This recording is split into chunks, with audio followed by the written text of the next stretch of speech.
Good evening and welcome. Tonight's journey is all about the most extreme places in our world. The hottest deserts, the coldest villages, the wettest mountainsides, and the driest valleys where rain has forgotten to fall. These are the edges of Earth, where nature tests its own limits and where life somehow finds a way to keep going. Before we set off, I would love to know where you're listening from. It is always amazing to see all the places these journeys reach.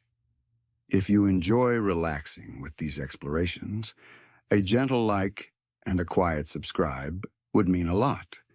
To those who are already subscribed, thank you kindly for helping these calm travels around the world.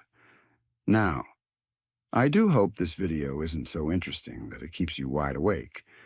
Though if it does, maybe the small good thing is that you will drift off a little wiser than before. So, let's begin. If the Earth can be calm and quiet in some places, why does it roar, freeze, burn, and flood in others?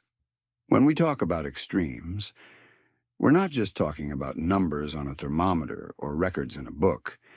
We're talking about the very outer edges of what our planet can do. The limits set by science, by weather, by the land itself. These are the places where the rules of daily life bend and sometimes break, and where staying alive needs new ideas, patience, or just hanging on. An extreme can mean burning heat that pushes the air temperature past what we thought possible, or cold so deep that your breath freezes as it leaves your lips. It can mean rain that falls in endless sheets for weeks, or lands where water has not touched the ground for hundreds of years. It can mean living high above the clouds where the air is too thin to breathe easily, or far below the top of the sea where sunlight never arrives. Extremes also remind us that Earth is restless. Mountains rise to dizzying heights, trenches sink into dark, deep holes, and winds race across ice fields with unstoppable power. And still, life hangs on, moss clinging to desert rocks, fish glowing in pitch-black waters, or whole towns building homes in places most would never dare to stay. There is something quietly humbling about this. Extremes show us both the weakness and the strength of life, the delicate balance that lets it exist at all. And as we move from one extreme to the next, we're really following the boundaries of what's possible, seeing just how wide the canvas of our planet can stretch. So tonight, we will follow the edges, the blazing deserts, the frozen tundra, the rain-soaked valleys, and the silent, sunless seas. Each one tells a story not just of geography, but of hanging on, adapting, and wonder. The journey ahead will be long, calm, and full of wonder. But before we begin with the first chapter, ask yourself this. If you had to choose, would you rather live in endless heat, endless cold, endless rain, or in a place where nothing ever changes at all? In the heart of Iran lies the Dasht-e-Lut, a desert so harsh and tough it has earned the title of the hottest place on Earth. Satellite pictures taken here have shown ground temperatures soaring past 70 degrees, a number so amazing that it's hotter than many ovens. Though to be fair, ovens at least provide snacks, while the Lut offers nothing more than salt, rock, and burning air. The Lut stretches over more than 50,000 square kilometers, making it huge enough to swallow entire countries. Its very name means emptiness. And when you look out across its cracked plains, it's easy to see why. This is not the usual picture of desert sands rolling endlessly under blue skies. Instead, the Lut is a place of strange and alien beauty, shaped by non-stop winds and a weather that seems determined to wipe out all comfort. Yardangs, sharp ridges of stone and sand, line up like rows of silent soldiers, their sides carved by centuries of wind. In other places, salt flats sprawl like giant tiled floors, their crusts glistening under the bright sun. And in the Coluts, towering shapes rise like ancient castles, carved into jagged forms that make the land feel as though it belongs on another planet. The burning heat of the Lut is not a mystery, but the result of geography and science working together. With almost no rainfall, the air is stripped of moisture. Clouds rarely gather here, so sunlight falls unfiltered and nonstop. The ground itself is dark and rocky with a low albedo, meaning it soaks up most of the sunlight instead of bouncing it back into the sky. With each passing hour of daylight, the surface becomes a storehouse of heat, shining out warmth even after the sun slips below the horizon. Add to this the movement of hot air trapped above the plateau, and you have a natural furnace, where relief is almost impossible to find. Unlike many other deserts, the Lut offers almost no plants to soften its extremes. Plants, where they exist, help cool the land by providing shade and releasing moisture into the air. But here there is no such gentle balance. The sun beats down, the ground drinks in the heat, and the thermometer climbs to levels that make the human imagination stumble. For all its harshness, the Lut is not lifeless. On the microscopic scale, there are tiny living things that thrive in its soil and salt crusts, using clever ways to harvest tiny amounts of water from the air. At night, when the temperature drops, small animals come out briefly from their burrows, taking advantage of the cooler hours before hiding back underground. Insects skitter across the sand, and rodents search quickly in the shadows, living lives of constant change. These creatures do not simply put up with it. They show the remarkable toughness of life in the face of punishing odds. To scientists, the Lut is more than a desert. It is a glimpse of other worlds. Its bizarre shapes and unforgiving weather mirror conditions on Mars, making it a natural testing ground for astrobiology, the study of life in space. If tiny life can exist in such an oven, then maybe the boundaries of where life can be stretch further than we once believed. The Lut becomes a classroom not just for geologists, but for those who look beyond our planet and wonder where else life might cling on. There is beauty in this harshness. At dawn, the desert glows in shifting shades of orange and red, the yardangs casting long shadows like rows of ancient monuments. At dusk, the colors blaze gold before melting into purple twilight, and when night takes hold, the sky above the Lut becomes an ocean of stars so clear and bright that it can leave even the most practiced traveler speechless. In the absence of water, trees, or even people, the desert offers something else: silence. Not the casual quiet of a city street at night, but a deep, almost physical stillness that seems to stretch across time itself. Those who have stood here speak of that silence as much as they speak of the heat. It presses in, made bigger by the emptiness of the land, reminding anyone who dares to cross the desert just how small human life is compared to the vastness of Earth. Yet people are drawn here. Explorers, scientists, and a handful of brave visitors return, again and again, pulled by the magnet of extremity, humbled by the desert's refusal to give in. The Lut is more than the hottest place on Earth. It is a reminder that our planet is capable of both cruelty and greatness in the same breath. It strips life down to its barest parts, and yet in doing so creates a landscape of stark wonder. To stand in the Lut is to meet the raw edge of where life can be, a place where the sun rules all, the air burns, and survival is a quiet victory. It is a world at the limit, and in its burning silence it shows us just how far Earth can go. In the faraway parts of Siberia lies a small town that has become almost famous for its amazing cold. This is Oymyakon, a village tucked in the Sakha Republic, where winter temperatures drop so low that they are hard to believe. Thermometers have recorded readings below 70 jerks in the area.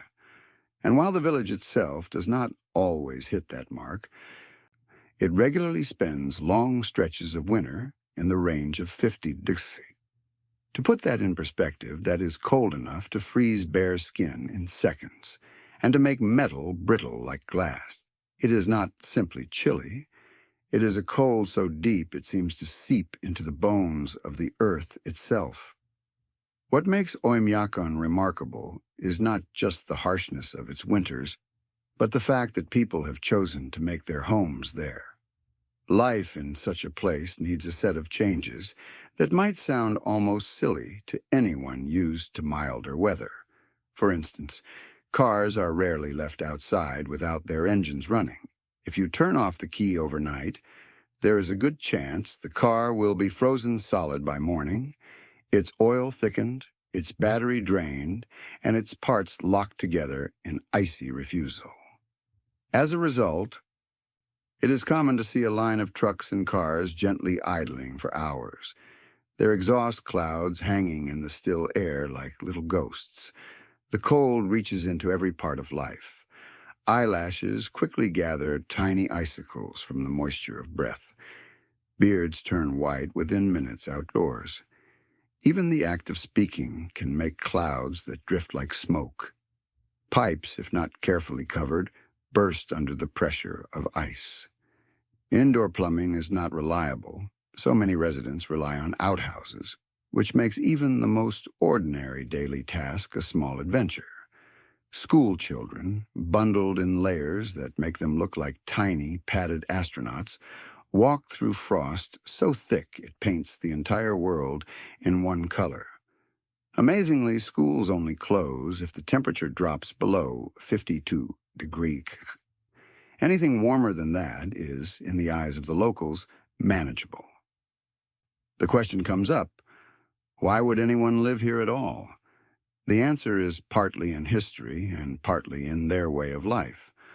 Oymyakon was once a reindeer herding spot, a resting place for herders whose animals ate grass in the nearby valleys. Over time, it grew into a permanent town. The soil in this part of Siberia is locked in permafrost, frozen ground, making farming almost impossible. Instead, the traditional diet has long relied on meat and fish. Frozen horse meat, raw fish slices, known locally as stroganina, and reindeer are staples of the table. These foods, rich in protein and fat, give the kind of energy needed to survive endless weeks of near-Arctic darkness. The toughness of the people here is remarkable, but it is not a story of sad survival. There is warmth, not only in the fur-lined coats and wood-burning stoves, but in the spirit of the town itself. Residents know that survival in such a place depends on working together. Neighbors help each other repair cars, share supplies, and lend a hand when the cold proves too much. The long winters create a rhythm of life that focuses on togetherness.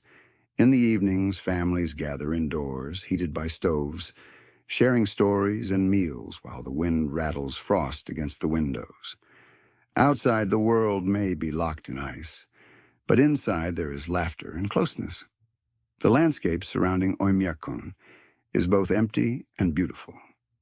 Endless taiga forests of larch trees stretch to the horizon, their branches heavy with frost.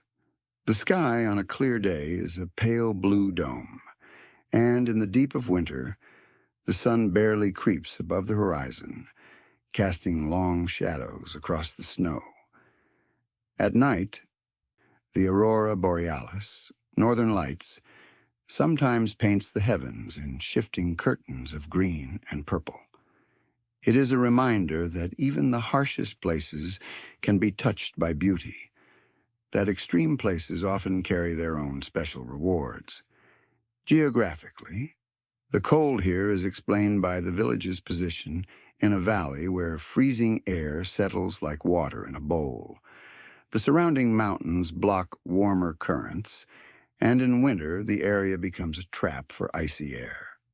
Clear skies let heat escape into the sky, and with little wind to stir things up, the air simply grows colder and colder. It is a perfect storm of geography and weather mixing to create conditions unlike anywhere else lived in by humans. And yet, life continues. Children play outside, their games marked by the crunch of boots on frozen snow. People fish by drilling holes in ice thick enough to drive a truck across. Dogs bred for the cold run across the snow with ease, their breath forming little clouds as they work. Even shopping continues, with small shops selling goods to the residents, their doorways curtained to keep out the endless draft. The daily hardships are balanced by a sense of identity. To be from Oymyakon is to be part of a rare and tough group. People who know how to live in conditions most of the world could hardly imagine. There is a quiet pride in that, a recognition that they are keepers of a way of life that shows just how adaptable humans can be. While outsiders marvel at the thermometer, locals go about their routines with steady calm. For them, the amazing has become normal. Visitors to Oymyakon often leave with stories that sound almost unreal. Cameras freeze in minutes, making photography a race against the cold. Pens refuse to write, their ink turns solid. Eyeglasses crack under the stress of sudden changes in temperature. And yet, for those who survive the sting of the air long enough, the village reveals a charm all its own. In the soft glow of wood smoke rising from chimneys, in the quiet toughness of people going about their lives, there is a story not just of survival, but of belonging. Oymyakon stands as the coldest inhabited place on Earth. But it is not defined only by that fact. It is defined by the people who call it home, by the way they have turned a frozen valley into a living, breathing community.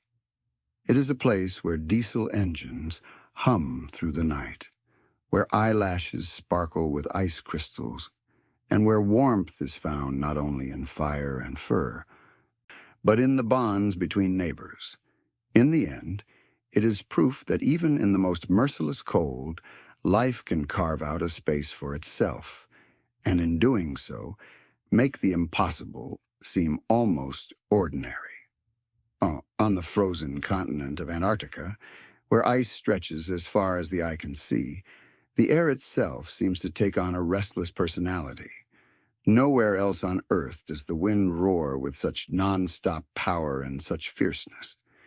Here in the land of endless ice, katabatic winds, downslope winds, come down from the high inner plateaus with amazing power, turning an already unfriendly place into one of the most extreme places you can imagine.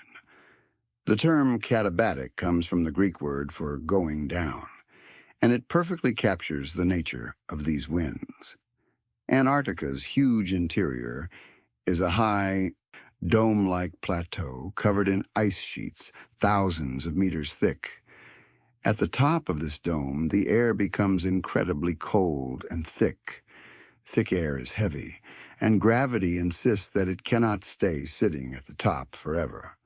Slowly at first, and then with unstoppable speed, this heavy air begins to spill down the slopes of the ice sheet. Imagine water being poured from a tilted bowl. The same idea is at work, except here the liquid is invisible and freezing, falling downhill as a nonstop current of air. As it comes down, the air speeds up, funneled by valleys and slopes until it becomes a powerful gale.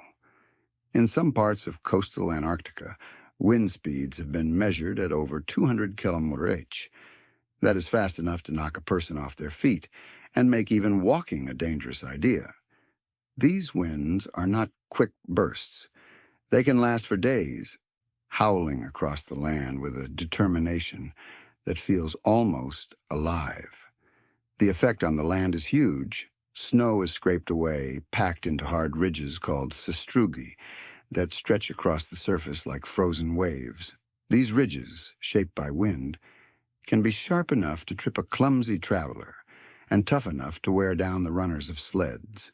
They show the invisible hand of the air currents, a silent map carved into the ice, showing the paths the winds have taken.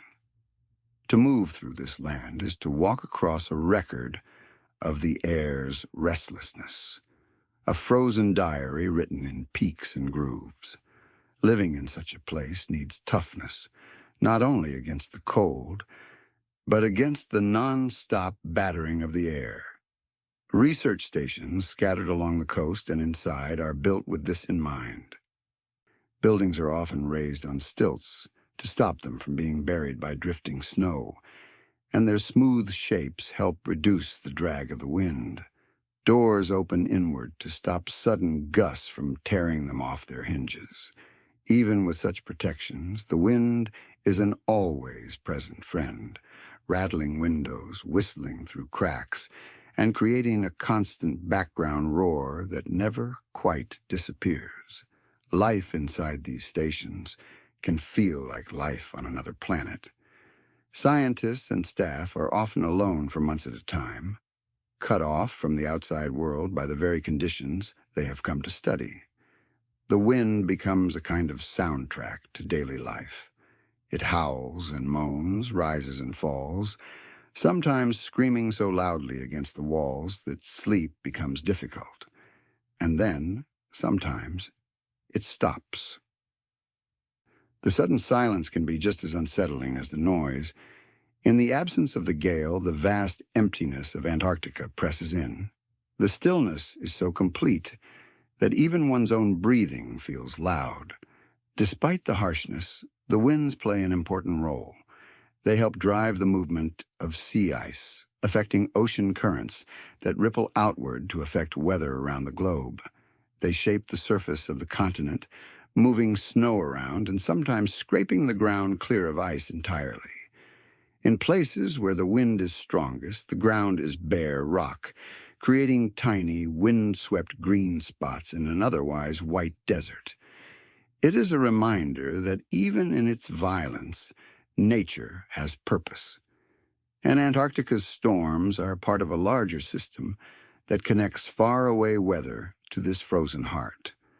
For the people who live and work there, the wind becomes something to respect rather than fight. Outdoor work is carefully timed, and protective gear is layered to guard against both the cold and the sand-blasting sting of airborne ice crystals. Walking between buildings may require ropes or markers to avoid being lost in blowing snow, as you can lose sight of things in seconds. A simple errand, stepping outside to check equipment, can turn into an adventure when gusts whip up a whiteout. Yet in the midst of all this, daily life continues. Meals are shared, research is done, and friendships form in the warmth of common rooms while the wind hammers endlessly outside. There is a strange beauty to these conditions. Watching snow lifted into the air and carried across the horizon creates a shimmering, ghost-like effect, as though the entire world has turned to flowing light. The sky takes on shades of deep blue or endless gray, and the horizon blurs into the distance in waves of drifting whiteness. From the safety of shelter, the sight is mesmerizing, an ever-changing dance of motion across an otherwise still land. In quieter moments, when the wind dies down, Antarctica reveals another side of itself.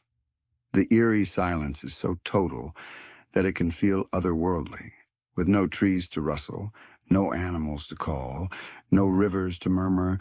The only sound is the crunch of boots on snow or the faint hum of machines.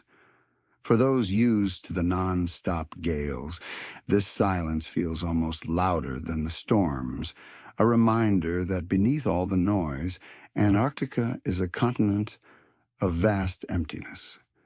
Katabatic winds make Antarctica the windiest place on Earth. But they also make it one of the most fascinating. They are a constant power, reshaping the land, challenging those who live there, and connecting the icy heart of the continent to the rest of the planet. To experience them is to feel the raw power of nature made visible and real.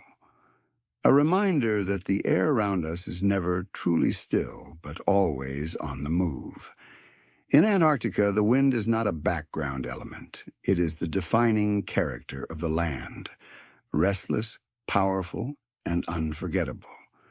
Stretching across northern Chile lies a desert so dry and tough that it is often described as the driest place on Earth. This is the Atacama, a huge plateau of salt flats, rocky valleys, and endless sand, where in some parts not a single drop of rain has been recorded for centuries. Imagine a place so dry that even cacti struggle to survive. A place where the very idea of a puddle seems like fantasy. If you were to hang your laundry here, it might dry before it even leaves your hands. The Atacama is not small. It runs for nearly 1,000 kilometers along the Pacific coast, hemmed in on one side by the Andes Mountains and on the other by the Chilean Coast Range. This unusual geography is exactly why the desert is so dried out. Moisture-filled air from the east is blocked by the towering Andes, while the coastal mountains stop wet ocean air from drifting inland. To make matters worse, the cold Humboldt Current flows north along the Pacific, chilling the air above it. Cold air holds less moisture than warm air, so clouds rarely form, and when they do, they often fail to produce rain. The result is a double barrier that seals the Atacama in an almost permanent drought. In certain areas, yearly rainfall averages less than 1 millimeter, and weather stations have gone decades without recording any real rain. Some valleys, such as the super dry core near Yungay, are so dry that the soil contains almost no living matter. Here, the land is baked and bleached, a mix of salt and stone that looks more like a photograph from another planet than a piece of Earth. It is exactly this similarity that has drawn the attention of space agencies. NASA has long used the Atacama as a stand-in for Mars. Rovers and tools meant for the red planet are tested here, learning to move on the rocky land and to search for traces of life in soil that barely remembers water. Scientists scour the desert for hardy microbes, tiny living things able to survive in conditions so extreme they seem impossible. These tiny life forms are masters of adapting, clinging to life on salt crystals, sipping tiny bits of moisture from the air and making food from sunlight with a skill that would make any plant proud. If life can survive in the Atacama, then perhaps it can survive in the dust and cold of Mars as well. Though it may look lifeless at first glance, the Atacama holds its share of surprises. Lichens cling to rocks, their crusty forms sipping food from air and stone. Hardy shrubs and grasses grow in pockets where underground moisture gives a tiny bit of life. Some valleys bloom spectacularly after the rare rainfall, changing for a few brief weeks into carpets of wildflowers. Locals call this amazing event the Desierto Florido, the flowering desert, and it is nothing short of amazing. A land that spends years looking totally empty suddenly bursts into color, as if the desert has been holding its breath and finally breathes out. Human presence in the Atacama stretches back thousands of years. Ancient peoples crossed these lands with groups of llamas, trading between the coast and the high Andes. Later, the desert became famous for its mineral riches. Salt, peter once needed for fertilizer and gunpowder, was dug up in huge amounts during the 19th century. Today, copper and lithium are mined here, the latter becoming more and more valuable for powering modern batteries. Ghost towns dot the landscape, silent reminders of past booms and busts, their abandoned buildings slowly falling to wind and time. For those who live here now, survival depends on cleverness. Towns like San Pedro de Atacama rely on scarce water supplies drawn from underground springs. Farming is limited to green spots where watering is possible, producing crops like corn and quinoa. Llamas and alpacas still graze in the high valleys, continuing traditions that have lasted for centuries. The dryness makes everyday life a challenge. Yet people have adapted just as plants and microbes have, finding ways to carve out a life from the edges. The Atacama is also a paradise for stargazers. With almost no clouds, very little humidity, and little light pollution, its skies are among the clearest on the planet. Observatories dot the desert, their giant dishes and telescopes peering into the universe with amazing clearness. From here, astronomers study distant galaxies, newborn stars, and the faint afterglow of the Big Bang itself. In an ironic twist, one of the most lifeless places on Earth offers one of the best windows into the cosmos, reminding us that even emptiness has its uses. The landscapes themselves are works of art, shaped by geology and wind. Valleys of salt and stone shimmer in the heat. The Valle de la Luna, or Valley of the Moon, looks like something dreamed up from science fiction, with jagged ridges and white crusts that copy the moon's surface. The salt flats of Salar de Atacama stretch into the distance, their surfaces cracked into hexagonal tiles that glint under the sun. Flamingos gather at the salty lagoons, feeding on algae and adding an unexpected splash of life and color against the harsh backdrop. For visitors, the Atacama is a place of awe rather than comfort. The air is so dry that lips crack and skin seems to dry up instantly. Walking across its valleys feels like stepping into an oven, the heat shining not only from above, but from the ground beneath your feet. And yet, in the midst of such harshness, there is a peace that is hard to find elsewhere. The silence of the desert is huge, a silence that seems to stretch to the horizon. Even the wind, when it comes, whispers more than howls, moving grains of sand in slow, careful swirls. It is easy to see why the Atacama has fascinated poets, scientists, and travelers. It is a reminder that life does not need tons of stuff to be meaningful, that beauty can be found even in scarcity. In its harshness, the desert shows us the limits of survival, and in its rare blooms, it offers a glimpse of wonder. So the driest desert in the world is not simply a place of emptiness. It is a landscape of extremes, where rain is an event of legend, where scientists test the possibilities of other worlds, and where life survives in forms both fragile and amazing. The Atacama is Earth at its barest, stripped of frills and comforts. Yet in that starkness lies its power. It is a place where the air itself seems to forget moisture, and where survival is a victory against all odds. A land where even your laundry would be dry before you finish hanging it. High in the hills of northeastern India lies a village where rain is not just a passing visitor, but an almost constant friend. This is Mawsynram, a small town perched in the Khasi hills of Meghalaya. Known far and wide as the wettest inhabited place on Earth, here the skies open with such frequency and power that yearly rainfall averages nearly 12 meters. To picture that, imagine stacking 7 tall adults, one on top of another. That is how much water pours down each year. The reason for this amazing downpour lies in geography. Moisture-filled winds from the Bay of Bengal sweep northward during the summer monsoon season. When these air masses slam into the steep Khasi hills, they are forced upward, cooling rapidly and releasing their load as floods of rain.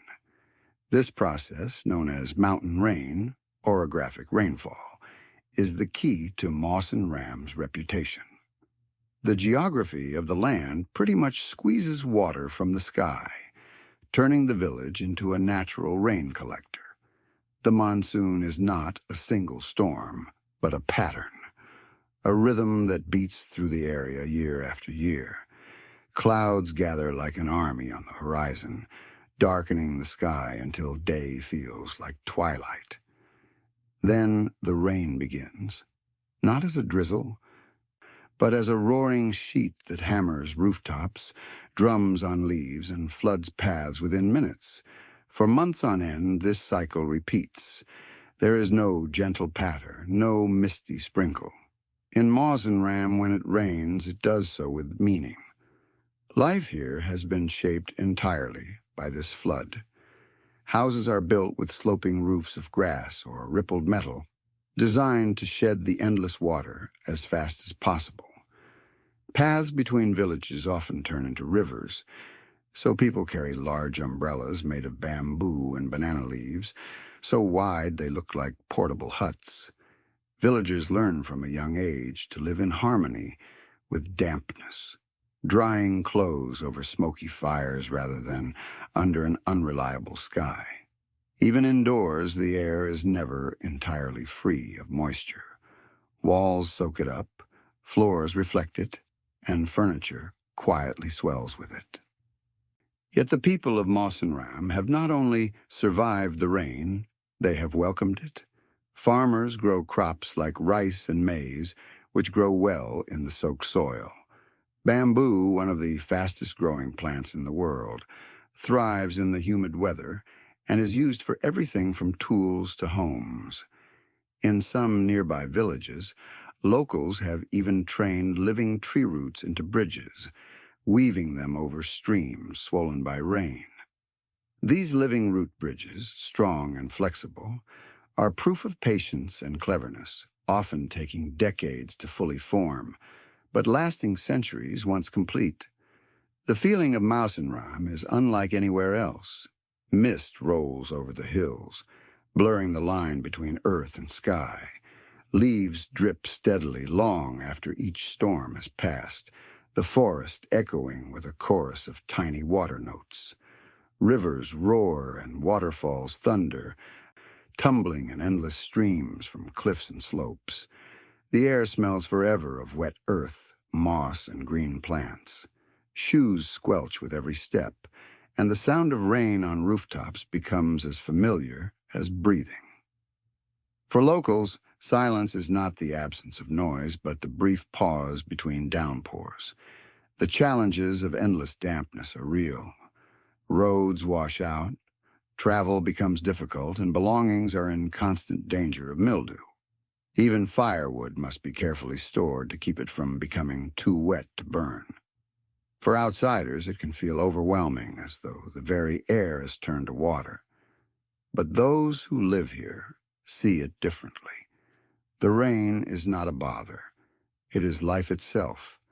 It fills streams, feeds crops, and supports the lush greenery that surrounds the village. Without it, the hills would not be so rich, nor the forest so full of life.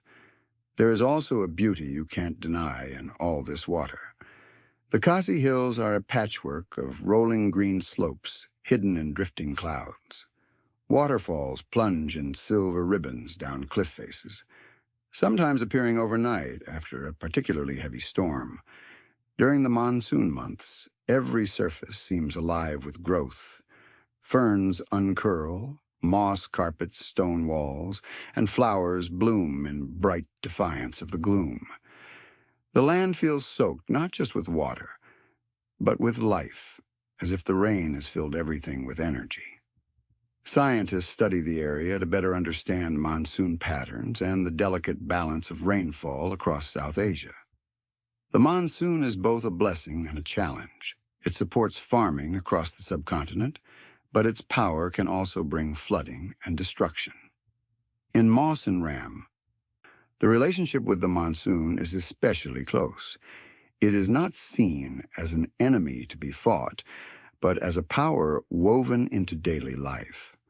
Visitors who arrive during the rainy season often find themselves amazed by the sheer non-stop nature of the weather.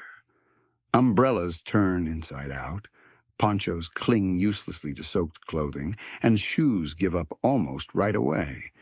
And yet there is something thrilling about standing in such a place where nature's power is on display, not in bursts of drama, but in endless persistence. It is a reminder that the elements do not always come in small amounts, that sometimes they arrive in amounts beyond imagining. At night, when the rain softens, the sound becomes almost hypnotic, a steady rhythm on rooftops that lulls even weary travelers into sleep. The glow of lanterns reflects off puddles, and the mist outside curls like smoke through the narrow lanes. In those moments, Moss and Ram feels not only extreme, but magical.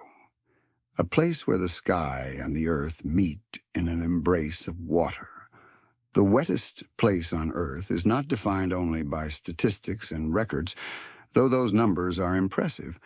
It is defined by the people who live within its embrace, the farmers who coax crops from drenched soil, the children who play in floods of water as though it were summer sunshine, and the traditions that have grown in peace with the rains. It is defined by the toughness of bamboo bridges, the patience of root structures that grow stronger with each season, and the forests that shimmer in endless mist. Mazenram is a testament to the idea that even at the extremes, life does not just survive, it thrives. The rain may be nonstop, but so is the spirit of those who call this place home. In the Khasi Hills, where clouds come down like curtains and the sky seems to pour without end, life has been built not in spite of the rain, but because of it. And in that endless downpour lies a lesson about adapting, toughness, and the quiet beauty of having more than enough. Rising into the sky like a frozen castle, Mount Everest is the tallest mountain on Earth, the peak against which all others are measured.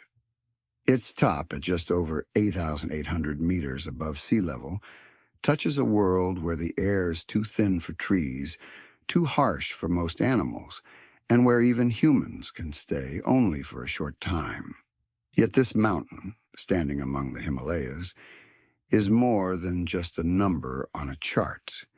It is a monument to the power of geology, the toughness of life, and the boundless curiosity that drives people to stand where the world seems to end. The story of Everest begins far below with the restless movements of Earth's crust. Around 50 million years ago, the Indian subcontinent, carried on its giant plate, began colliding with Asia. This huge impact forced rock upward in folds and thrusts, giving birth to the Himalayas. The collision has never truly ended. The mountains are still rising today, inch by inch, as the plates continue to push against one another. The height of Everest is not fixed, but slowly changing, adjusted by the push of giant plates and the wearing down by glaciers. To stand on its slopes is to stand on the visible scar of continents colliding. A reminder that Earth is not still, but always in motion. The environment of Everest is as extreme as its beginnings. Above 5,000 meters, the air holds barely half the oxygen available at sea level. Breathing becomes hard work. Every step feels heavier, and the body struggles to adapt. The summit lies in what climbers call the death zone, where oxygen levels are so low that the human body begins to break down. Staying too long here is impossible. And yet every year, people attempt the climb, drawn by the pull of standing at the highest point on Earth. Weather adds to the challenge. Jet stream winds sweep across the summit with hurricane power, and storms can appear suddenly, turning calm slopes into deadly whiteouts. Temperatures can drop to 40 Berulosi, cold enough to freeze bare skin in minutes. Snow and ice cover the upper reaches year-round, and avalanches roar down slopes with devastating speed. Despite these dangers, the mountain has a beauty that is difficult to describe, a beauty born of vast glaciers, sheer cliffs, and the sweeping view of peaks stretching into the distance. For those who live in the shadow of Everest, the mountain is not just a challenge, but a neighbor. The Sherpa people, a group native to the high Himalayas, have built a culture in one of the harshest environments on the planet. Generations of life at high altitude have given them body adaptations, greater lung capacity, higher efficiency in oxygen use, and blood that carries more oxygen per breath than that of most lowland people. These adaptations, paired with remarkable toughness, make the Sherpas priceless guides and climbers. But their culture is about more than physical toughness. Sherpas have long-held spiritual connections to the mountains. Everest is known locally as Chomolungma, goddess mother of the world, a holy presence that inspires respect rather than a desire to conquer it. Before trips, ceremonies are often performed to ask the mountain's blessing. Prayer flags ripple in the thin air, their colors carrying prayers outward on the wind. For Sherpas, the mountain is not simply a challenge to be climbed, but a living presence that demands respect. In the villages, scattered across the valleys, life is organized around the rhythm of the seasons. Potato fields cling to terraces, yaks graze on thin grass, and monasteries stand watch over the communities. The thin air and isolation make every achievement a proof of adaptation. Houses are built of stone, fires fueled by yak dung in the absence of wood, and festivals celebrate both survival and joy in a landscape of extremes. Everest has long captured the imagination of the wider world. The first recorded attempts to climb it began in the early 20th century, with trips braving unknown routes, basic equipment, and sheer uncertainty.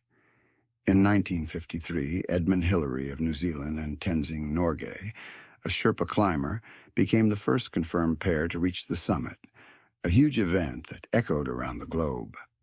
Their success was not just a victory of mountaineering, but of human toughness, showing that even in the thinnest air, determination could win. Since then, thousands of climbers have attempted to follow in their footsteps. Some succeed, standing briefly on the roof of the world before coming down into thicker air. Others are turned back by storms, tiredness, or sickness. The mountain demands respect, and it does not always grant safe passage, yet the attraction remains powerful. To many, Everest is more than a summit. It is a symbol of reaching for limits, of testing the edge of what's possible. But Everest is not defined only by climbers. It is also defined by the glaciers that flow from its slopes, feeding rivers like the Ganges and Brahmaputra, lifelines for hundreds of millions of people downstream. The mountain is part of a larger system that supports life far beyond its base.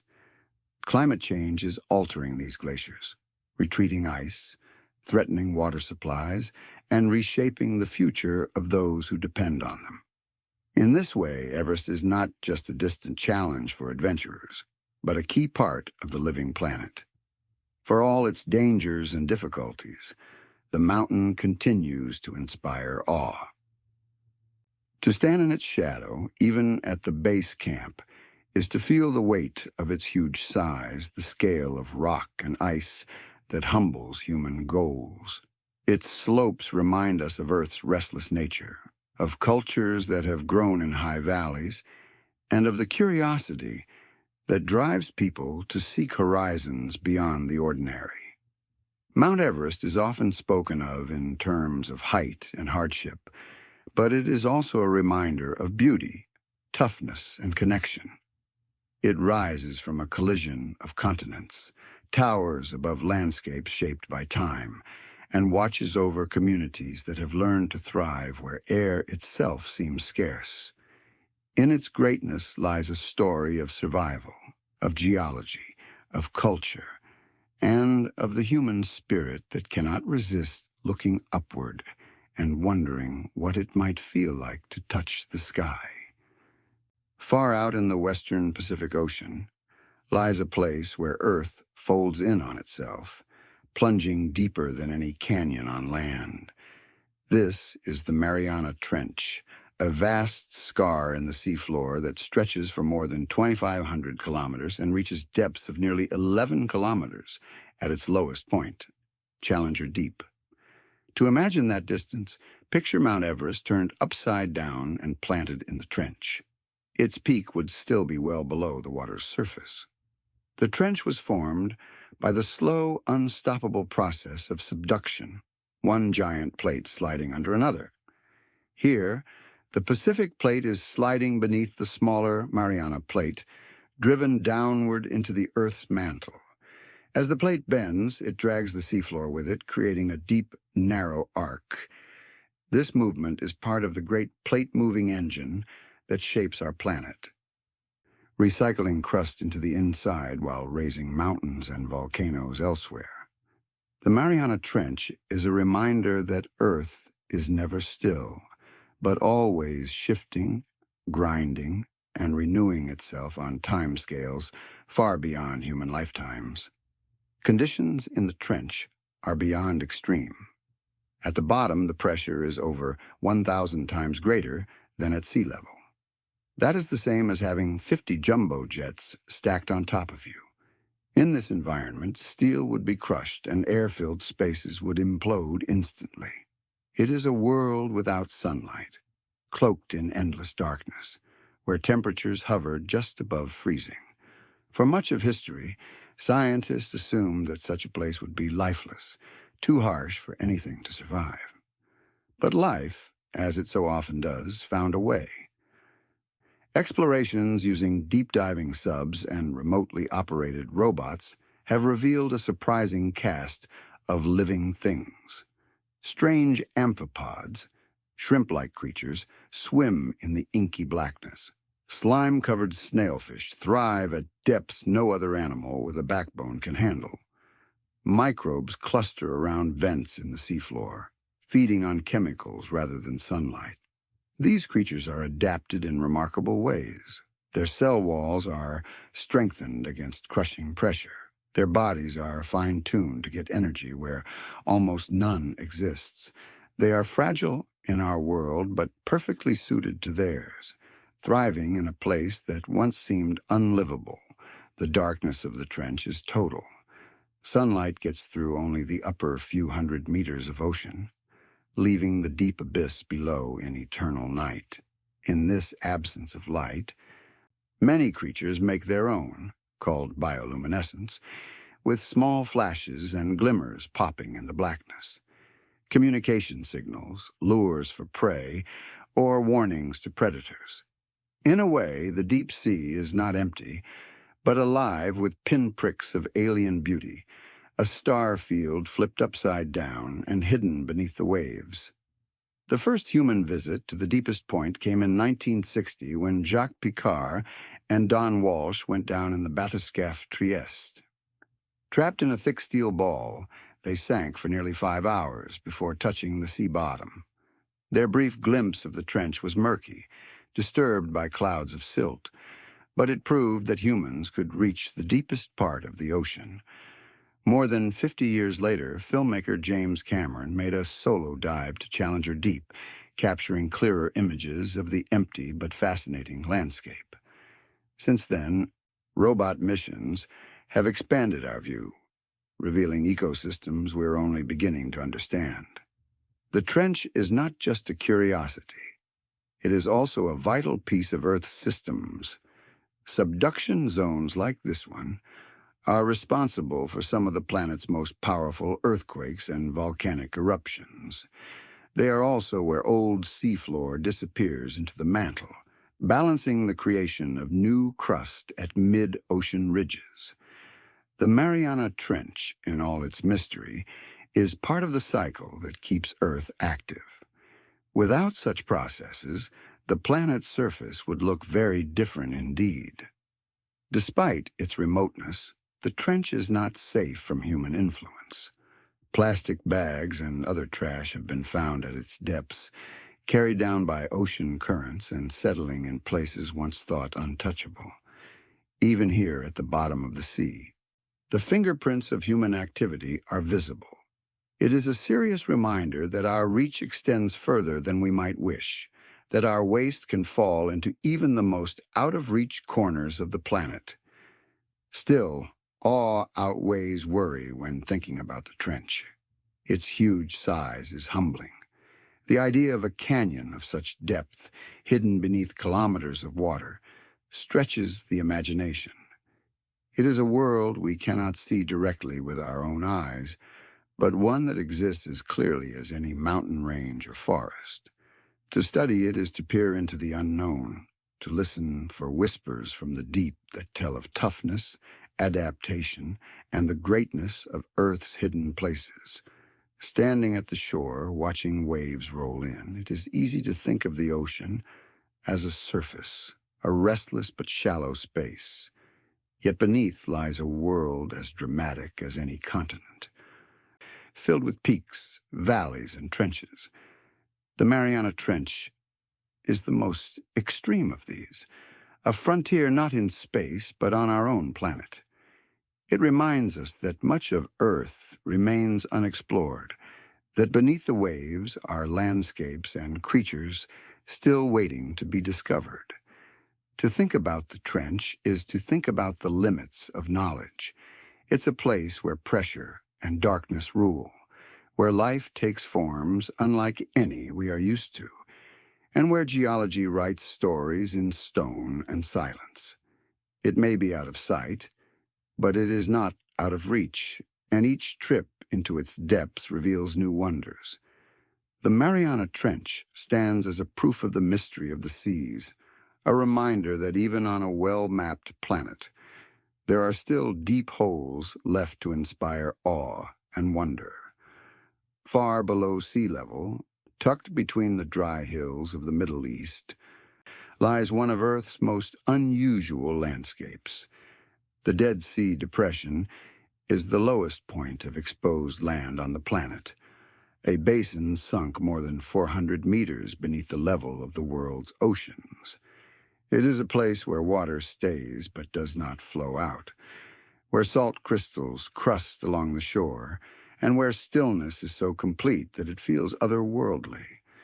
The depression itself is part of the larger Jordan Rift Valley, created by the slow movement of giant plates along the Dead Sea Transform Fault. Over millions of years, these shifting plates pulled the land apart, leaving a deep scar that eventually filled with water from the Jordan River and smaller streams. Unlike other lakes, however, the Dead Sea has no outlet. Every drop of water that enters either dries up beneath the burning sun or sinks into the ground. Over time, the minerals left behind have gathered to amazing levels, giving the water its famous thickness and saltiness. This supersaltiness is the defining feature of the Dead Sea. With salt levels more than 10 times that of the ocean, the water is so thick that it seems to push back against anything placed in it. Swimmers find themselves floating easily, bobbing on the surface as if sitting on an invisible raft. It is impossible to sink, a fact that has delighted countless visitors and confused anyone experiencing it for the first time. But the salt that makes floating so easy also makes sure that life here is tiny. Fish cannot survive, and only a few hardy microbes and algae put up with the extreme chemistry. The name Dead Sea is not entirely accurate. There is life here, but it is life in its simplest, toughest forms. The salt itself is more than a curiosity. It has shaped human history. For thousands of years, the minerals of the Dead Sea have been gathered for use in medicine, makeup, and farming. Ancient Egyptians used bitumen, tar, from the area in mummification. Roman soldiers valued the salts as preservatives. Today, vast drying ponds line the southern end of the sea, pulling out potassium and other valuable minerals. The waters have also long been linked with health, with spas and resorts drawing visitors who seek the supposed healing powers of the mineral-rich mud. Geographically, the Dead Sea Depression is more than just a geological oddity. It sits at the meeting point of modern Israel, Jordan, and the West Bank, making it a borderland in both political and cultural terms. Towns and resorts on each side reflect different traditions, but all are bound by the shared presence of the Great Salt Lake. The surrounding landscape is harsh but striking. Rough mountains and plateaus rise sharply from the shoreline, their rocky faces shifting in color from tan to deep red as the light changes. It is a place where desert meets water, where harshness and richness live together uneasily. The stillness of the Dead Sea is one of its most haunting qualities. Unlike oceans or rivers, it does not ripple with tides or flow with a current. Its surface lies quiet beneath the burning sun, a vast mirror reflecting the cliffs and sky above. On calm days, the water is so glassy that the horizon dissolves, making it difficult to tell where the earth ends and the heavens begin. Walking along the shoreline, one hears little but the crunch of salt crystals underfoot and the faint hiss of evaporating water. It is a silence that feels deep, as if the world itself has paused. Evaporation, drying up, however, is not only a poetic detail, it is also a growing problem. The Dead Sea is shrinking. Over the past century, the rerouting of water from the Jordan River for farming and human use has drastically reduced the flow in, while mineral pulling has further lowered water levels. The shoreline has pulled back dramatically, leaving behind salt flats and sinkholes. These sinkholes, caused by underground salt layers dissolving as fresh water seeps in, can appear suddenly, swallowing sections of land and road. They are stark reminders that even timeless landscapes are in danger from human activity. Despite these challenges, the Dead Sea remains a place of fascination. For travelers, the sensation of floating weightlessly on its thick waters is unforgettable. For geologists, the depression is a textbook example of Rift Valley processes. For historians, it is tied to ancient kingdoms, biblical stories, and thousands of years of human life in one of the driest environments on Earth. Few places combine so much science, history, and symbolism in such a small space. The atmosphere here is unlike anywhere else. The air feels heavy, enriched with minerals carried by the water and warmed by the sun. The high saltiness and height below sea level even give the region a slightly higher atmospheric pressure, meaning there is more oxygen in the air than at most places on Earth. This may be one reason the Dead Sea has been promoted for its health benefits. As visitors with breathing problems sometimes find the air easier to breathe. Add to this the mineral-rich mud, prized for its effect on the skin, and it is little wonder that spa culture thrives along the shoreline. Yet the most lasting impression is not of health resorts or scientific interest, but of the landscape itself. Salt crystals gather in fantasy shapes along the water's edge, forming white terraces and crusted boulders that gleam in the sunlight. Small waves lap against them, adding new layers that sparkle like frost. At dawn and dusk, the colors are magical. The water shifts from silver to turquoise. The cliffs glow pink, and the entire basin seems caught between dream and reality. The Dead Sea Depression, maybe the lowest point of land on Earth, but it feels lifted in other ways. It invites reflection, encouraging anyone who visits to pause and take in the stillness. It is a reminder of how geology shapes life, how scarcity can give rise to toughness, and how even the harshest places can be filled with quiet beauty. To stand on its shore is to stand at the edge of extremes, where salt and silence rule, and where Earth reveals another of its remarkable faces. Out in the North Atlantic, just below the Arctic Circle, lies an island that seems to be a walking contradiction. Iceland is a land where fire and ice share the same ground, where volcanoes rise beside glaciers, and where steaming geysers erupt in landscapes dusted with snow. It is one of the most volcanically active places on Earth, a restless island that owes its very existence to the movements of giant plates and the surge of magma from below. The island sits across the mid-Atlantic ridge, a vast undersea mountain chain where the Eurasian and North American plates are slowly pulling apart. Iceland is unusual because here the ridge is not hidden beneath the ocean. It comes up above the surface, exposing the mechanics of plate movement in plain view. Beneath the island lies a mantle plume, a column of hot rock rising from deep within the earth. Together, the spreading plates and the plume provide a double dose of volcanic energy, fueling eruptions that have shaped the island for millions of years. The result is a landscape that feels brand new in geological terms. Lava fields stretch for kilometers.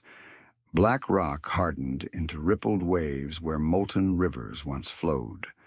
Cones and craters mark the countryside, some long asleep, others steaming with heat. In places, the ground hisses, releasing plumes of sulfurous gas that smell faintly of eggs but remind you that magma still bubbles beneath.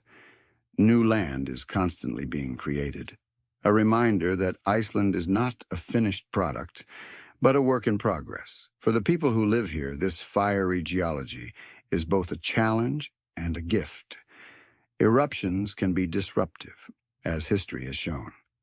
In the late 18th century, the Laki eruption spewed lava and toxic gases for months, ruining farmland and causing widespread starvation. More recently, the eruption of Eyjafjallajökull in 2010 captured global attention when its ash cloud grounded flights across Europe for days. These events highlight the power of volcanoes to shape not only local life, but even international events. Yet volcanic energy is also one of Iceland's greatest gifts. The same forces that bring eruptions also heat underground water, producing geysers that shoot skyward and hot springs that bubble invitingly. Geothermal energy, heat from the earth, is captured to provide heat and electricity for much of the country. Houses are warmed by water drawn straight from the earth, and swimming pools are fed by natural hot springs. Even sidewalks in Reykjavik are sometimes heated by geothermal pipes, keeping them free of snow in winter. It is a remarkable example of people adapting to and benefiting from the restless planet beneath their feet. The contrast between fire and ice is perhaps the most striking feature of Iceland. Glaciers cover around 10% of the island, slow rivers of ice carving valleys and shaping mountains. Beneath some of these glaciers, volcanoes lie hidden, creating a dramatic mix of heat and cold. When eruptions happen beneath the ice, they can melt huge amounts of water, unleashing sudden floods called jökullaups that rush down valleys with amazing power. The idea of fire erupting beneath ice might seem impossible, but in Iceland, it is simply another part of the landscape's restless rhythm. For visitors, the sights of Iceland's volcanic world are unforgettable. The geyser Strukkur erupts every few minutes, sending boiling water up to 20 meters into the air. Fields of lava stretch like frozen seas, covered in soft green moss that makes the land look both alien and gentle. The Blue Lagoon, a geothermal spa with milky turquoise waters, has become famous, though its warm pools are only one example of Iceland's plentiful hot springs. In the north, Lake Mývatn is surrounded by volcanic craters and steaming vents, a landscape that feels like the set of a fantasy tale. The island is not just about show. It is also a place of daily living with geological extremes. Farmers tend sheep on grassy pastures that lie between lava ridges. Fishing villages thrive along the coasts, where the warmth of the Gulf Stream keeps harbors ice-free even in winter. Towns are small, but life is deeply rooted in the land and its resources. Many Icelanders feel a strong sense of connection to the geology, seeing it not only as a source of danger, but also as an essential part of their identity. This connection is reflected in folklore as well. Stories of trolls, elves, and hidden folk are woven into the culture, often tied to particular rocks, hills, or lava formations. The dramatic landscape seems to invite myth-making, as if ordinary explanations are not enough to account for its strangeness. In a place where mountains can smoke, ice can burst apart, and the ground itself can glow red, it is not hard to see why imagination thrives. Scientists study Iceland to understand volcanic processes more clearly, since the island offers such visible access to plate movements at work. The Rift Valley at Thingvellir, where the plates are literally pulling apart, is a reminder that continents are not still. Here one can walk between cliffs that mark the divide between Europe and North America, a real symbol of the forces that shape our world. The island is both laboratory and home, a place where science and daily life cross paths. Despite the eruptions and the constant reminder that the earth is alive beneath their feet, Icelanders have embraced their volcanic homeland. They use its energy to live sustainably. They celebrate its uniqueness through art and culture, and they welcome travelers eager to witness its wonders. Few other places show so clearly the balance between danger and opportunity, between destruction and renewal. Iceland's volcanic nature makes it one of the most active corners of the earth, a place where extremes live together in harmony. Fire erupts beneath ice, steam rises beside glaciers, and human life thrives between lava fields. To walk here is to feel the pulse of the planet, to sense both its fury and its generosity. It is a reminder that our world is not fixed, but forever reshaping itself, and that even in the most dramatic landscapes, people can find a way not only to survive, but to thrive. In the middle of the South Atlantic Ocean, far from any major landmass, lies a small volcanic island where a few hundred people live in quiet rhythm with the sea. This is Tristan da Cunha, often called the most remote inhabited island town on Earth. Its nearest neighbor is St. Helena, more than 2,000 kilometers away, and the nearest main coastline is South Africa, lying nearly 2,000 kilometers distant. Surrounded on all sides by vast, restless waters, Tristan da Cunha is both a speck on the map and a remarkable testament to human community in isolation. The island itself is dramatic, a steep volcanic cone rising out of the ocean, its top often wrapped in clouds. The slopes are green with grass and dotted with streams, but the higher reaches are rough and unwelcoming. The town, known simply as Edinburgh of the Seven Seas, clings to the northwestern coast, a collection of houses facing out toward the Atlantic. It is a place where the sound of the surf is constant, where the horizon is always the ocean, and where distance shapes every part of life. Reaching Tristan da Cunha is no small task. There is no airport and no easy connection to the outside world. The only way in or out is by ship, and supply vessels make the journey only a handful of times each year. The trip from South Africa takes more than a week, depending on weather, and the seas are often rough. For the islanders, the arrival of a ship is a major event, bringing not just goods and mail, but also the rare sight of new faces. For visitors, stepping ashore feels like traveling not only across oceans, but across time, into a slower and more careful way of life. Daily life on Tristan is grounded in simplicity and community. The population stays around 250 people, most descended from a small group of settlers who arrived in the early 19th century. Families know each other well, and working together is essential. Farming provides much of the island's food. Potatoes are a main crop, grown in plots of rich volcanic soil. Livestock graze on the grassy slopes, and the sea provides a steady supply of fish, particularly crayfish, which are also exported to support the island's economy. Work is shared and seasonal. Fishing trips depend on weather, and farming follows the rhythm of the year. When repairs are needed, neighbors lend hands, tools, and time. Houses are simple but sturdy, built to survive the storms that sweep across the Atlantic. Roads are few, and vehicles are limited. Most distances can be covered on foot. There are no bustling streets, no shopping malls, and no rush-hour traffic. Instead, there is a quiet hum of life, a steady pace that values having enough over speed. Isolation has shaped not only the economy, but also the culture. Traditions run deep, and the sense of identity as Tristanians is strong. The island has its own unique dialect, blending English with words and phrases drawn from the ancestors who first settled here. A mixture of Scots, Dutch, Italians, and others who found themselves stuck here by choice or by fate. The small school teaches children through their teenage years, after which some leave to study abroad before deciding whether to return. Returning home is a decision shaped not only by love, but by a commitment to a life defined by distance. In such remoteness, challenges are sure to happen.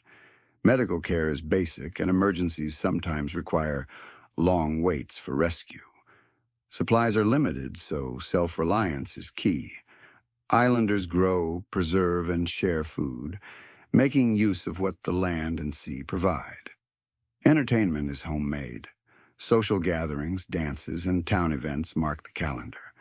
The internet has reached the island, shrinking the distance in some ways, but the physical separation remains deep. It is one thing to speak to someone thousands of kilometers away. It is another to wait months for a package or to see the horizon stretch endlessly with no other land in sight. And yet the loneliness carries its own rewards. The natural environment is pure, with seabirds wheeling above cliffs and seals basking on rocky shores. Nights are filled with the brightness of unpolluted skies, stars shining in a thickness rarely seen elsewhere. The sea, though sometimes a barrier, is also a provider and a companion. Islanders speak of the deep connection they feel to the ocean, both for its gifts and for the way it defines their existence. There is also a certain peace in living without constant bother from the outside world. In many ways, Tristan da Cunha works as a single, large family, where cooperation and understanding are needs rather than luxuries.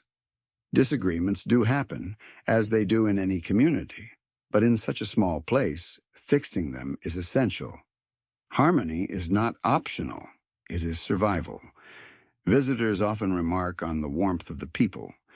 Though the island is remote, hospitality is central to its culture. Guests are welcomed, housed, and fed with a generosity born of shared experience. Perhaps it is the knowledge that anyone who reaches Tristan has made a long and difficult journey that makes their arrival feel important. Meetings here are not casual. They are meaningful, marked by the recognition of the effort needed simply to meet. The island's isolation has also captured the imagination of writers and dreamers. It represents both the ultimate escape and the ultimate commitment. To live on Tristan is to step away from the noise of the modern world, to accept limitations in exchange for simplicity, and to find connection in the company of a small, close-knit group. For some, that sounds like a hardship. For others, it sounds like paradise. Tristan da Cunha is not famous for towering mountains or vast rivers. Its claim to fame is its remoteness, its steady existence at the edge of the map, and yet in that remoteness lies its beauty. It shows that community does not depend on numbers, that meaning does not require constant change, and that life can thrive even when the rest of the world is thousands of kilometers away. To stand on its shore is to feel the huge size of the ocean, the fragility of the town, and the strength of human bonds. It is to realize that solitude does not mean loneliness, that connection can be found in the smallest of places, and that sometimes the most remarkable extremes are not measured in meters or degrees, but in the quiet persistence of people who choose to live together, surrounded on all sides by nothing but sea and sky. Far to the north, halfway between mainland Norway and the North Pole, lies the Svalbard archipelago, a kingdom of icy fjords, glacier-carved valleys, and rough mountains where the Arctic Ocean laps at frozen shores. It is here that one of the Earth's most amazing extremes takes place, the long polar night. For several months each winter, the sun does not rise above the horizon at all. Instead, Svalbard is cloaked in a darkness that stretches day into night and back again, a darkness that reshapes both landscape and life. The polar night begins in late October and holds fast until mid-February. During this time, the sun remains hidden below the horizon, and the land is lit only by moonlight, starlight, and the shifting glow of the aurora borealis, northern lights. At first, the change is slow. Each day, the sun rises a little lower until finally it disappears altogether, leaving the community to settle into a twilight existence. The change can feel almost magical as the last golden rays fade and the first true darkness wraps the land like a vast blanket. Life during these months needs not just physical adapting, but mental adjustment. The human body has grown in rhythm with the cycle of day and night, and when that rhythm is removed, strange things happen. Sleep patterns become uneven. Some people find themselves feeling drowsy at odd hours, while others struggle with not being able to sleep. Energy levels dip, moods shift, and time itself feels slippery when days cannot be told apart from nights. To fight these effects, residents turn to artificial light therapy. Bright lamps that copy the brightness of daylight are used in homes and workplaces, helping to trick the brain into keeping a sense of normal. For many, these lights are not luxuries, but essential tools for keeping spirits steady in the absence of the sun. Communities in Svalbard have learned to embrace the polar night rather than fight it. Daily routines continue, but with adjustments. Schools remain open, shops operate, and research stations do their work, all lit by the warm glow of electric lights. People make an effort to gather together, to keep human warmth in contrast to the surrounding cold. Cafes, pubs, and town events become lifelines, places where conversation and laughter push back against the endless darkness. The darkness, however, is not complete. The moon, when it is full, casts a magical light across the snow, turning mountains and valleys into a silver landscape that glows with quiet majesty. Starlight, not blocked by pollution, fills the sky with a brilliance that feels almost overwhelming. And then there are the northern lights, shimmering across the heavens in ribbons of green, violet, and red. On clear nights, the aurora borealis dances over the fjords, weaving curtains of light that ripple like fabric in a cosmic breeze. Watching the aurora is one of the great rewards of surviving the polar night, a reminder that even in absence, beauty finds a way to appear. Psychologists studying people in Svalbard note that adapting to such conditions relies on a mixture of routine, social bonds, and mindset. Rather than viewing the polar night as a hardship, many residents see it as a special season, a time of reflection and slower living. It is a chance to focus on indoor projects, to share long meals with friends, or to venture outside into a world that feels unreal, bathed in starlight and silence. This shift in view makes all the difference between surviving and enjoying. For newcomers, the experience can be confusing. Days blur together when there is no sunrise or sunset to mark the passage of time. Without careful planning, it is easy to lose track of hours, to forget whether it is morning or evening. Yet once the body and mind begin to settle, the rhythm of the polar night reveals its own kind of peace. The absence of daylight removes the hurry of ordinary schedules, creating space for quietness and thought. Animals, too, adapt in their own ways. Arctic foxes, reindeer, and seabirds continue their lives under the dim glow of the moon and stars. Some move southward while others tough it out, searching and hunting in the shadows. Polar bears roam the ice, perfectly suited to a world of darkness and snow. Their presence serves as a constant reminder that life does not pause simply because the sun is absent. Instead, it shifts and reshapes, finding opportunity where humans might see only hardship. There is also a strange beauty in the contrast between indoor and outdoor worlds. Step outside and the cold bites sharply. The snow crunches underfoot, and the sky stretches in infinite blackness, scattered with stars. Step back indoors and you're greeted by the warmth of fires, the golden glow of lamps, and the hum of community. This contrast sharpens the experience of both, making light feel richer and darkness feel deeper. When February arrives and the first edge of the sun peaks above the horizon, it is celebrated with joy. The return of daylight is marked with festivals and gatherings. People climbing hillsides to catch the very first rays after months without. The sun's reappearance feels almost like a miracle, as though a long winter spell has finally been lifted.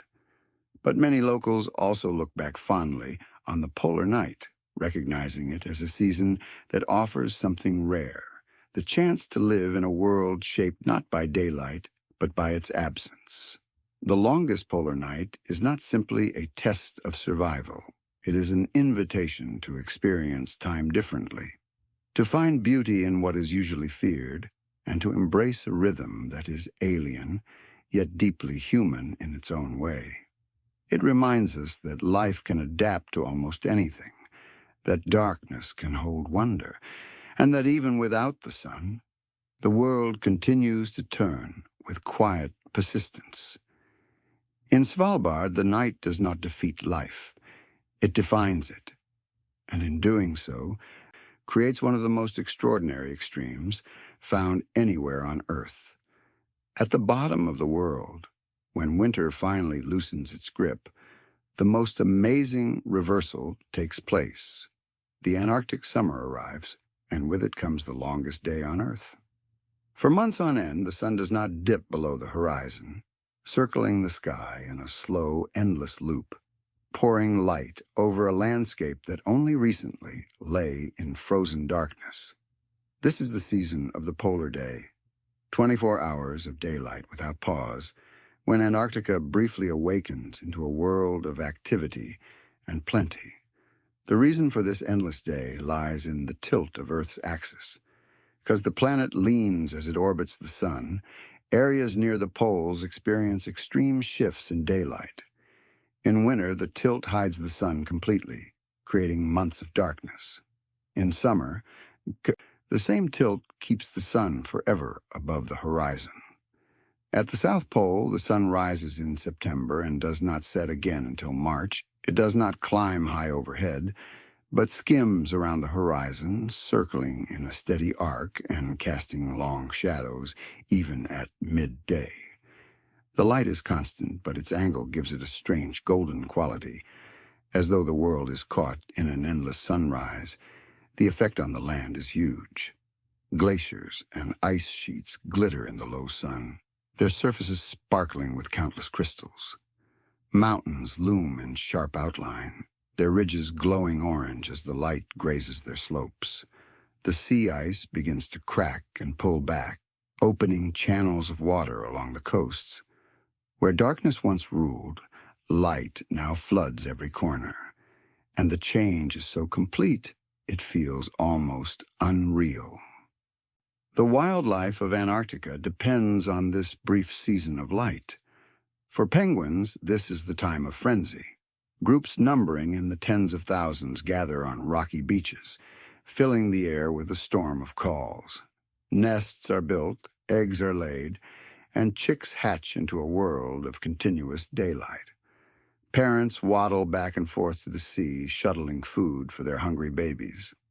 Standing among such a group is like stepping into a crowd at a concert, except the audience is feathered. The music is endless honking, and the performers are definitely less graceful. One might even imagine that with so much sun, even the penguins could do with tiny sunglasses. Seals haul out onto the ice, basking in the constant daylight as they rest between feeding trips. Whales arrive in the Southern Ocean, drawn by the explosion of krill that feeds on blooms of phytoplankton, tiny plants, which in turn grow under the round-the-clock sunlight. Albatrosses and petrels wheel overhead, their wings cutting across skies that never darken. The entire ecosystem comes alive in a squeezed rush of activity, as if the animals know they have only a short window in which to feed, breed, and raise their young before darkness returns. For scientists stationed in Antarctica, the summer brings opportunity. Research that is impossible during the frozen night becomes possible under constant light. Ice cores are drilled, measuring sticks are placed on glaciers, and tools are fixed in conditions far more forgiving than winter. The 24-hour day allows for work at any time, though it also messes up sleep as the body struggles to adjust to the absence of night.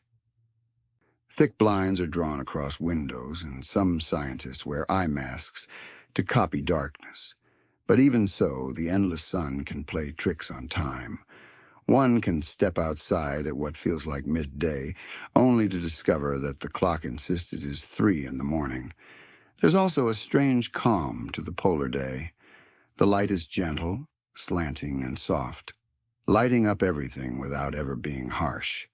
Shadows stretch endlessly, giving the landscape an almost unreal texture. The horizon glows even at midnight, and the sense of timelessness can't be escaped. It is as though the world has slipped free from its usual rhythm of dawn and dusk, drifting instead in an endless loop of golden light. The mental effect can be both uplifting and strange. After months of darkness, the return of the sun feels joyous, almost overwhelming. Energy surges, moods lift, and the landscape seems changed into a stage of constant brightness. Yet the absence of night can be unsettling. Humans are creatures of cycles, and when those cycles are broken, time loses its edges. Days blur, rest is hard to find, and some find themselves wide awake when they should be sleeping. But most adapt, welcoming the unreal quality of a world without darkness, enjoying the chance to live in constant light, even if it bends the mind's sense of normal. The polar day also reveals Antarctica in ways impossible during winter. Icebergs glow with deep blues, their sculpted forms dazzling under the steady sun. Meltwater pools glisten on top of glaciers, reflecting the sky like shards of glass. The ocean shimmers as far as the eye can see, dotted with the black backs of whales or the spray of distant surf against ice cliffs. Photographers and scientists alike are captivated, for every hour offers the perfect lighting, every moment a scene bathed in light. Historically, the polar day was both a gift and a challenge for explorers. Early trips relied on the constant light to travel and map the land, but they also struggled with tiredness, as their bodies failed to recognize when to rest. Diaries describe the unreal feeling of marching at what felt like afternoon, only to find it was well past midnight. The endless sun was a companion, but also a trickster, erasing the line between work and recovery. For those men trapped in wooden huts on the edge of the ice, the sun was both blessing and burden. For the animals, however, there is no confusion. The polar day is the heartbeat of survival. Penguins feed their chicks with non-stop dedication. Seals stuff themselves to build reserves of fat, and whales sweep through krill swarms, eating millions of tiny creatures. The richness of summer light cascades through the ecosystem, feeding plankton, supporting fish, feeding birds, and fueling mammals. Without this brief but intense season of plenty, life in the Antarctic would not be possible. When the sun finally begins to sink again in March, the change is met with a kind of quiet acceptance.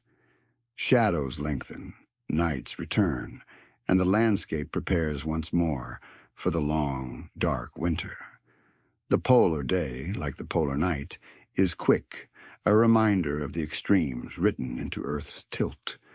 Its brightness lingers in memory, though. The sight of penguin colonies bustling in the sun, the glow of ice under endless light, the calm majesty of a world that never sleeps. The longest day on Earth is not one of heat and beaches, but of ice and survival. It is a season when the frozen continent bursts into life, when the sky never dims, and when the contrast of fire and ice is replaced by the contrast of nightless brightness and the shadows yet to come. To witness it is to see time stopped, a rare and wondrous extreme of our planet's design. High on the Altiplano of Bolivia lies a place so dazzling and strange that it seems less like a landscape and more like a dream painted across the earth. This is Salar de Uyuni, the largest salt flat in the world, a vast space stretching more than 10,000 square kilometers, shimmering under the Andean sun. At first glance, it appears almost too simple, an endless plain of white stretching to the horizon. Yet within that simplicity lies a deep beauty, a place where sky and land merge so perfectly that the boundary between them dissolves. The story of Salar de Uyuni begins millions of years ago when huge, ancient lakes covered this area. As the climate shifted, these waters dried up, leaving behind thick crusts of salt and minerals. Over time, layer upon layer built up, forming a surface so flat that it is used today to check satellites. Beneath the gleaming crust lies a rich brine filled with lithium, the element now powering smartphones, laptops, and electric vehicles. In fact, the Salar contains one of the largest lithium supplies on Earth, making this quiet plain of salt one of the most important resources of the 21st century. But before lithium and industry, there is the sheer experience of the place itself. In the dry season, the Salar stretches like a frozen ocean, its surface cracked into shapes that repeat endlessly. Hexagons formed as salt crystals expand and shrink under the blazing sun. Walking across it is confusing, for every direction looks the same, and distances are swallowed by the huge size of white. It feels like standing at the edge of the world, where the ordinary rules of where things are no longer apply. In the rainy season, the landscape goes through an even greater change. A thin sheet of water spreads across the flats, turning them into the largest natural mirror on the planet. The sky reflects so perfectly that clouds appear to drift both above and below, creating the feeling of floating in an endless blue space. Photographs of this event seem unreal, but the reality is even more breathtaking. It is as though the earth has opened a window into the heavens, letting the two to meet in a moment of fragile perfection. Despite its emptiness, Salar de Uyuni is alive with history and life. Along its edges, pink flamingos gather in great flocks, feeding on algae that thrive in the mineral-rich waters. Their presence adds sudden bursts of color against the single-color salt, as though the land itself decided to add brushstrokes of life to its canvas. Llamas graze in the surrounding highlands, tended by local herders who have lived here for generations. Villages dot the edges of the flats, their people cutting salt blocks and guiding travelers who come in search of this remarkable place. For centuries, the salt itself has been a source of survival. Workers carve the crust into neat blocks, drying them in the sun before carrying them to nearby markets. The work is hard, yet it ties communities to the land in a way that modern digging does not. In recent years, however, global demand for lithium has drawn increasing attention to the salar. Beneath its glittering surface lies brine rich in lithium salts, and companies seek to gather this resource to fuel the world's growing hunger for renewable energy and electric cars. The salar, once valued for its stark beauty and traditional salt, is now at the center of debates about development, environment, and the future of technology. And yet, standing on the flats, all of that seems distant. The mind is captured by the silence, by the endless horizon where earth and sky blend. The salar encourages stillness. There is no rushing here, no trees to rustle in the wind, no rivers to break the silence. Only the crunch of footsteps on salt, the whisper of wind across an open plain, and the play of light across an infinite canvas. It is a place that quiets the noise of modern life, offering instead a deep thought on size and simplicity. There are islands scattered across this white sea, rocky spots that rise above the salt. The most famous, Isla Incahuasi, is covered with towering cacti, some of them centuries old, standing like silent guards above the blinding flats. From its slopes, the view stretches in every direction without end: salt, sky, and distant mountains. It is from these high points that the huge size of Salar de Uyuni truly comes into view. What feels flat and endless up close becomes a vast, shimmering sea when seen from above. The salt flats also hold a touch of the strange in how they are used. Their perfect flatness makes them a natural laboratory for checking the instruments of satellites, a reminder that this ancient landscape is not only beautiful, but scientifically priceless. In a sense, the salar is a bridge between worlds, born of ancient lakes, home to flamingos and cacti, yet also part of the cutting edge of space technology and global energy. For travelers, the salar leaves impressions that linger long after leaving. Sunrise casts the flats in shades of pink and gold, while sunset paints them in orange and purple. At night, when the water mirror reflects the Milky Way, the effect is nothing short of cosmic.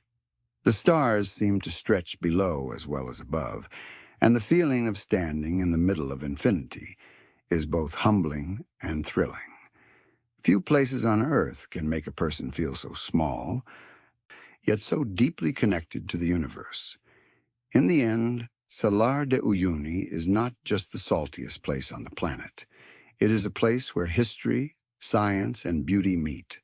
It is where ancient waters left their mark, where flamingos add grace to an empty stage, and where human cleverness finds both resources and inspiration. It is a place that invites reflection, literally and figuratively, reminding us that Earth's extremes are not only about survival, but also about wonder. To stand upon it is to see the sky at your feet, to feel the vastness of the planet, and to understand that sometimes the simplest landscapes are the most extraordinary of all. There is a place on Earth where life gathers in such overwhelming amounts that it seems the planet has poured every shade of green and every form of creature into one huge basin. The Amazon rainforest, sprawling across 9 countries in South America, is the region with the most different kinds of life on land, a living library of creatures that continues to amaze even those who have studied it for decades. Covering more than 5 million square kilometers, it is so vast that it produces its own weather, recycles its own water, and holds 1/10 of all known species on the planet. The forest is not a single blanket of trees, but a layered kingdom, each level supporting its own cast of life. High above, the emergent layer rises with trees stretching 60 meters or more into the sky, their tops catching the first light of dawn. These giants are few but mighty, standing like guards above the rest. Just below lies the canopy, a thick ceiling of branches and leaves that forms the beating heart of the forest. This green roof is home to countless types of birds, monkeys, insects, and epiphytes, plants that perch upon branches rather than rooting in the ground. The canopy is alive with sound, a riot of calls, trills, and wing beats, a busy city suspended above the forest floor.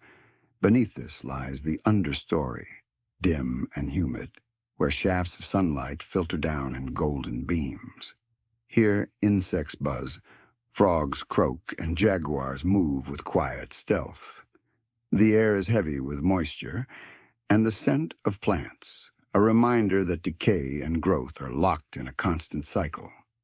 At ground level, the forest floor is surprisingly open, shaded by the layers above. Leaf litter crunches softly underfoot, and fungi sprout in bright colors, breaking down old matter and feeding food back into the soil. Each layer is connected, forming an intricate web of relationships where the survival of one often depends on the presence of many others. The variety of species is staggering. The Amazon is home to more than 2,000 bird species, from the bright macaws that scream across the treetops to the hummingbirds that dart like living jewels among flowers.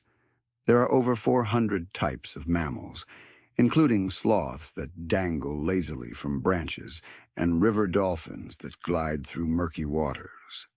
The reptile population is equally rich, from caimans lurking along riverbanks to anacondas coiled in marshes. Amphibians thrive in the damp understory, with frogs that flash neon colors as warnings to predators. And then there are the insects, millions of them. From leafcutter ants that march in endless lines carrying green banners of leaves to butterflies that drift like confetti in shafts of light. Plants, too, tell a story of wild variety. Towering kapok trees with massive trunks anchor the forest, while lianas, vines, twist upward in search of light. Orchids bloom in delicate bursts of color, clinging to branches high in the canopy. Medicinal plants grow everywhere, many still unknown to science.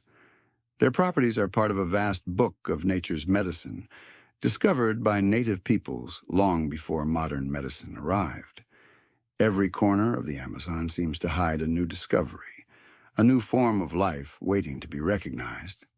Yet beneath this vibrancy lies fragility. The Amazon works as a finely balanced system. Trees draw water from the ground and release it into the air, creating vast clouds that drift and fall as rain. In this way, the forest makes its own weather, recycling moisture in a grand cycle that supports not only itself, but also areas far beyond. The Amazon is often called the lungs of the planet, producing a large portion of the world's oxygen and storing huge amounts of carbon. Its health affects weather across continents, and its decline sends ripples through the global system. Human activity, however, has placed this balance under strain. Deforestation for farming, logging, and development carves into the forest, breaking up habitats and threatening species. Fires, both natural and human-caused, burn through areas that once seemed impossible to burn. The loss of trees messes up rainfall cycles, while the variety of life lessens as habitats shrink. It is a reminder that having a lot does not guarantee it will last forever, that even the richest ecosystem can be at risk, and yet the Amazon is tough. Left alone, it grows back with amazing speed. Seedlings pushing through gaps in the canopy, vines climbing upward, and wildlife returning as habitats heal. Native communities, many of whom have lived here for thousands of years, hold deep knowledge of how to live with the forest rather than against it. Their traditions and practices form part of the delicate balance that has allowed the Amazon to thrive for thousands of years. Experiencing the forest is overwhelming to the senses. The air is warm and thick, filled with the scent of damp earth and the chorus of unseen animals. Colors flash in every direction: scarlet feathers, emerald leaves, golden sunlight, and the shimmering glint of insect wings.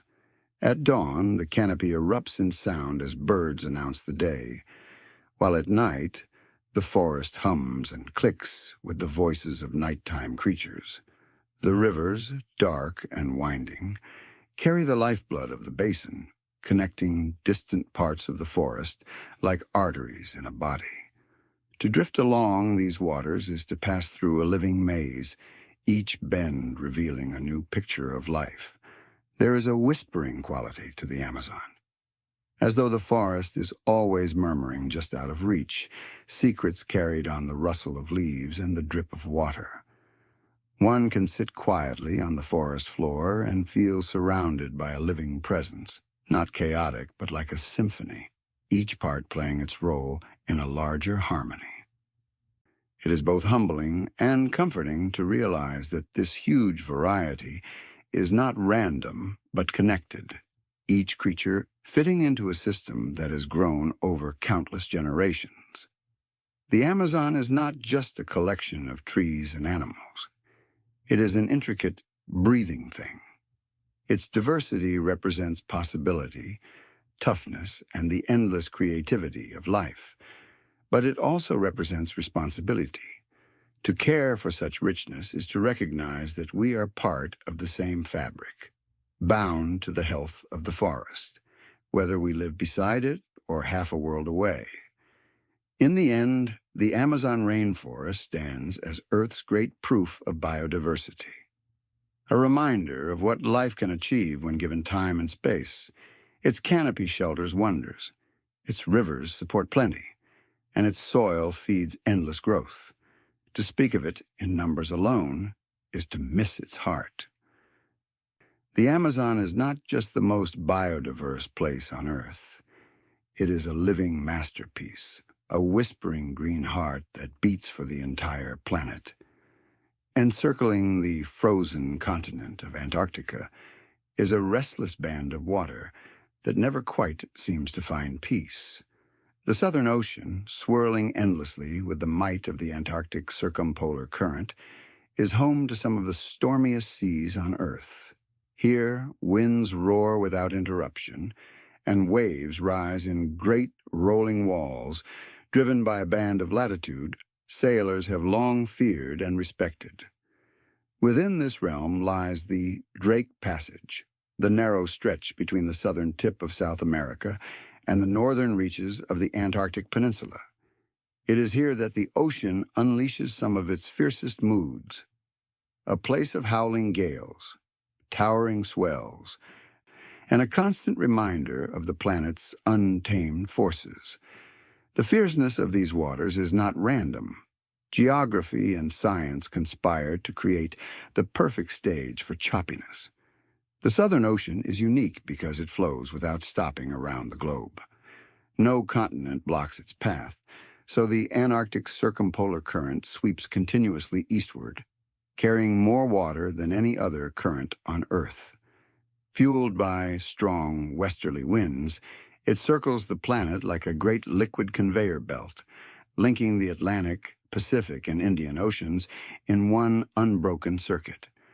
When this current squeezes through the Drake Passage, a gap only about 800 kilometers wide, the water speeds up, colliding with weather systems and underwater ridges to create waves that can tower higher than buildings. For sailors, this is both a challenge and a rite of passage. Ships bound for Antarctica or attempting to round Cape Horn must brave these waters, and even modern vessels can feel tiny next to the scale of the sea. Accounts from sailors describe waves rising 10 meters or more, rolling endlessly in trains that can stretch for hundreds of kilometers. Unlike coastal seas, where waves are broken by land, the swells of the Southern Ocean travel vast distances unchecked, growing in strength until they meet ships with all their gathered power.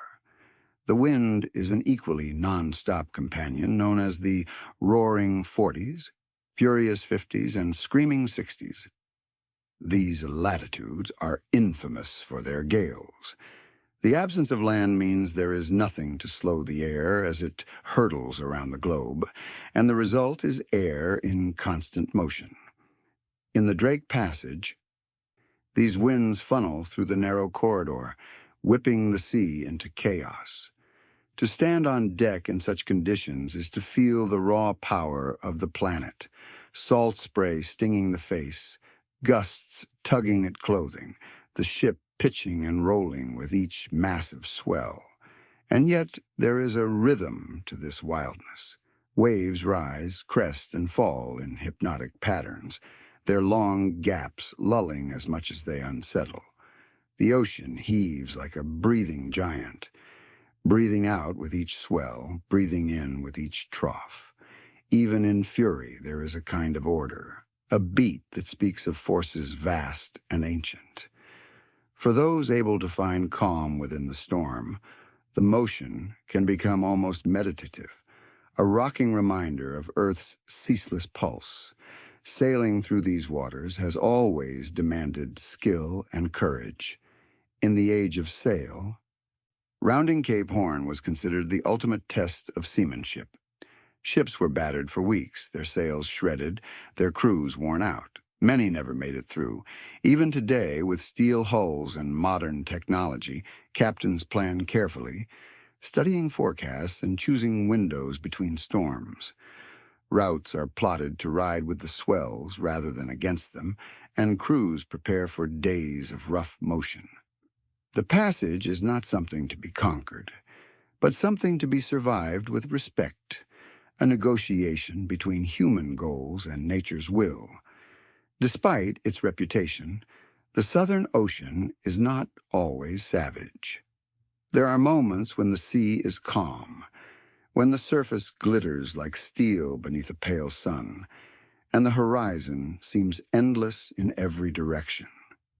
These breaks are quick but memorable, a reminder that storms are not the only story here. The contrast between calm and chaos sharpens the drama, making the return of wind and waves all the more powerful. For wildlife, the stormy seas are not a problem, but a home. Albatrosses with wingspans reaching over 3 meters soar easily on the roaring winds, gliding for hours without a single flap. Penguins dive through the waves with ease, their sleek bodies untroubled by the swell. Whales cross the rough waters in search of krill, coming up in great plumes that rise above the spray. To these creatures, the seas are not stormy, but simply alive, and they move through them with a grace that makes even the most practiced sailor feel humble. The Southern Ocean also plays a crucial role in the health of the planet. The Antarctic circumpolar current helps drive the global conveyor belt of water, moving heat and food across the world's seas. It draws up deep, nutrient-rich waters that fuel huge blooms of phytoplankton, which in turn feed the krill that support much of the Antarctic ecosystem. These microscopic plants also soak up vast amounts of carbon dioxide, making the Southern Ocean a vital part of Earth's climate system. Its storms, while scary to sailors, are essential to the balance of life across the globe. Standing at the edge of the Drake Passage, one cannot help but feel both small and awestruck. The sea stretches endlessly, its surface rising and falling in endless motion, its sound a low roar that never stops. The winds whip hair and clothing. The salt spray clings to skin, and the horizon mixes sea and sky in a restless blur. It is a place that resists taming, a reminder that there are still corners of the earth where nature's will outweighs human control. To cross the stormiest seas is to glimpse the world as it once was, vast, unpredictable, and humbling. For centuries, sailors cursed these waters, prayed through them, and came out changed by the experience. Today, travelers still speak of the Drake Shake and the Drake Lake, the passage at its worst and at its calmest. Stories passed down like rites of passage. The Southern Ocean, with all its wildness, captures the raw spirit of extremes. Its winds never rest, its currents never stop, and its waves seem endless. And yet within that restlessness lies a strange calm, a rhythm that speaks of the planet's heartbeat. To watch those swells roll toward the horizon is to understand that the ocean does not rage against us, but simply moves in its own eternal dance. It is storm and lull, chaos and calm, a living force that shapes both the edges of Antarctica and the imagination of all who dare to sail across its waters. High in the Peruvian Andes, far above the tree line where oxygen thins and glaciers hang, lies a town unlike any other. La Rinconada, perched at more than 5,100 meters above sea level, holds the title of the highest permanent human town on Earth. Life here unfolds in conditions so extreme that outsiders often wonder how people survive it at all. Yet for tens of thousands of residents, this icy mountaintop is not just a place to visit, but a place to call home. The thinness of the air is the first challenge. At this height, oxygen levels are about half of what they are at sea level. Every breath feels shallow, and simple tasks such as walking, climbing stairs, or carrying groceries can leave newcomers dizzy and breathless. Visitors often suffer from altitude sickness, a mix of headaches, nausea, and tiredness. Long-term residents, however, adapt in remarkable ways. Their bodies develop more red blood cells, lungs work harder, and over generations their bodies shift to cope with the lack of air. It is a daily reminder that human beings are astonishingly adaptable, even when the environment seems determined to push against survival. Yet life in La Rinconada is not defined only by its height, but by the glitter buried beneath its mountains. The town exists because of gold. Mining is the heartbeat of the town, the reason people settle in such a punishing place. The promise of wealth draws people from all over Peru and beyond, each hoping to wrest fortune from the frozen earth. Much of the mining here is informal, with thousands of miners working in conditions that are both dangerous and unsteady. The economy spins around gold dust and nuggets, a gleaming prize that keeps the town going even as it demands a heavy price. The system is strange. Many miners work under the cachorreo arrangement, which means they work for free for a set number of days, and only on special days are they allowed to take home whatever gold they find. Some walk away empty-handed, while others strike lucky, pulling a fortune from the rock. The guesswork of this system creates both hope and hardship, a gamble with survival that reflects the shaky nature of life at the top of the world. Daily living is a constant bargain with the elements. The temperature rarely climbs above freezing even in summer and drops well below zero at night. Roads are muddy in places, icy in others, and the town sprawls unevenly across the mountainside. Houses are built from brick, tin, and wood, clinging to the slopes with a stubbornness that copies the determination of their residents. Electricity is patchy, running water is scarce, and sanitation is limited. The harshness of the environment combines with the challenges of services to make La Rinconada one of the toughest places on Earth to build a life. Even cooking becomes a battle with science. Because of the altitude, water boils at around 86 degrees, far below the 100 degrees that most recipes assume. This means pasta takes much longer to cook, and potatoes, mainstays of the Andean diet, may remain frustratingly firm unless one adapts. Jokingly, locals might say that up here, dinner takes twice as long and never quite tastes the same. It is a light-hearted reminder that the laws of nature bend differently when you live above 5,000 meters, and that even a pot of boiling water becomes a lesson in science. Despite the hardships, life continues with remarkable energy. Markets bustle with stalls selling vegetables, brought up from lower valleys, meat, clothing, and tools. Children walk to school, their breath visible in the freezing morning air.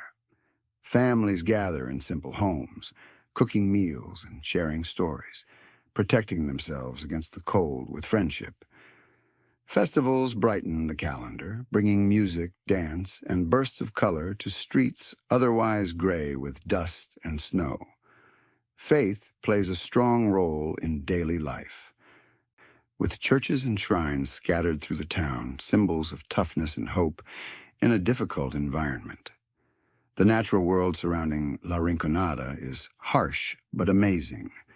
Glaciers crown the mountains above, their icy faces gleaming in the sunlight.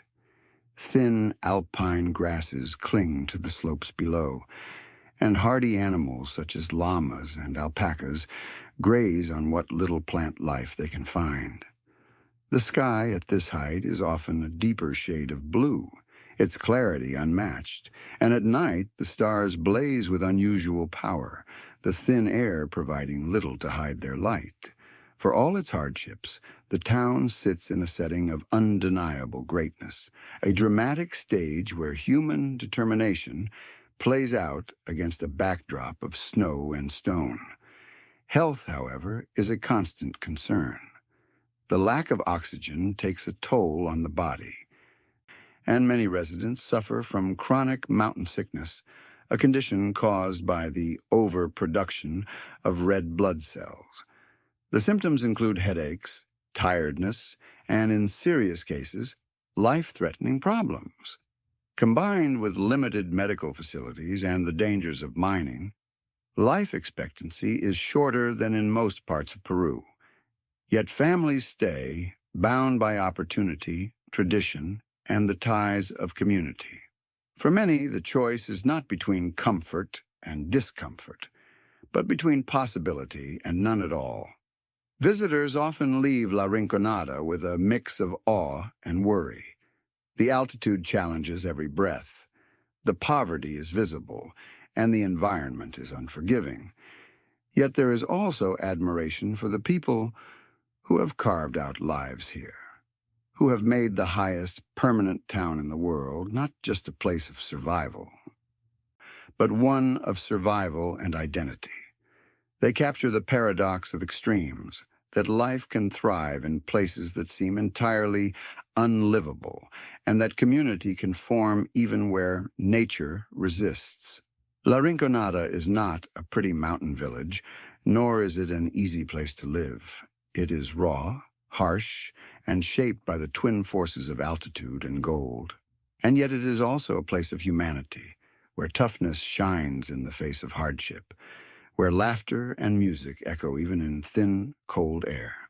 To live here is to know the limits of breath, to measure wealth in both dust and determination, and to discover that even at 5,000 meters above sea level, life insists on finding a way. In the heart of Antarctica, far from the coasts where most research stations cling to their thin lifelines of supply ships and aircraft, stands a base so remote that its very existence feels unlikely. Concordia Station, built by France and Italy, sits more than 3,200 meters above sea level on a plateau known as Dome Sea.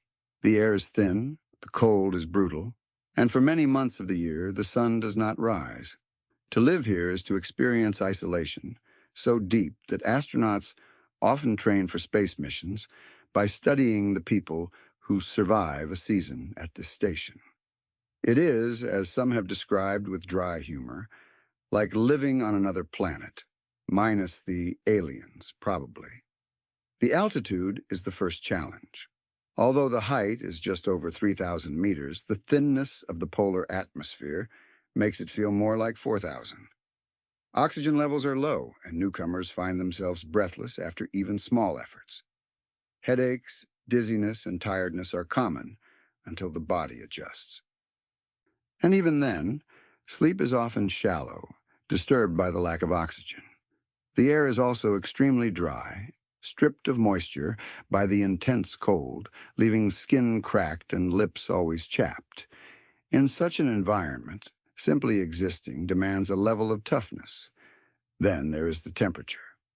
Winter readings often plunge below 80 Dirk, cold so intense that steel can become brittle, and bare skin freezes in moments.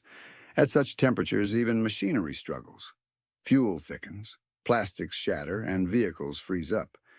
Going outside needs layers of special clothing, and even then, time is limited.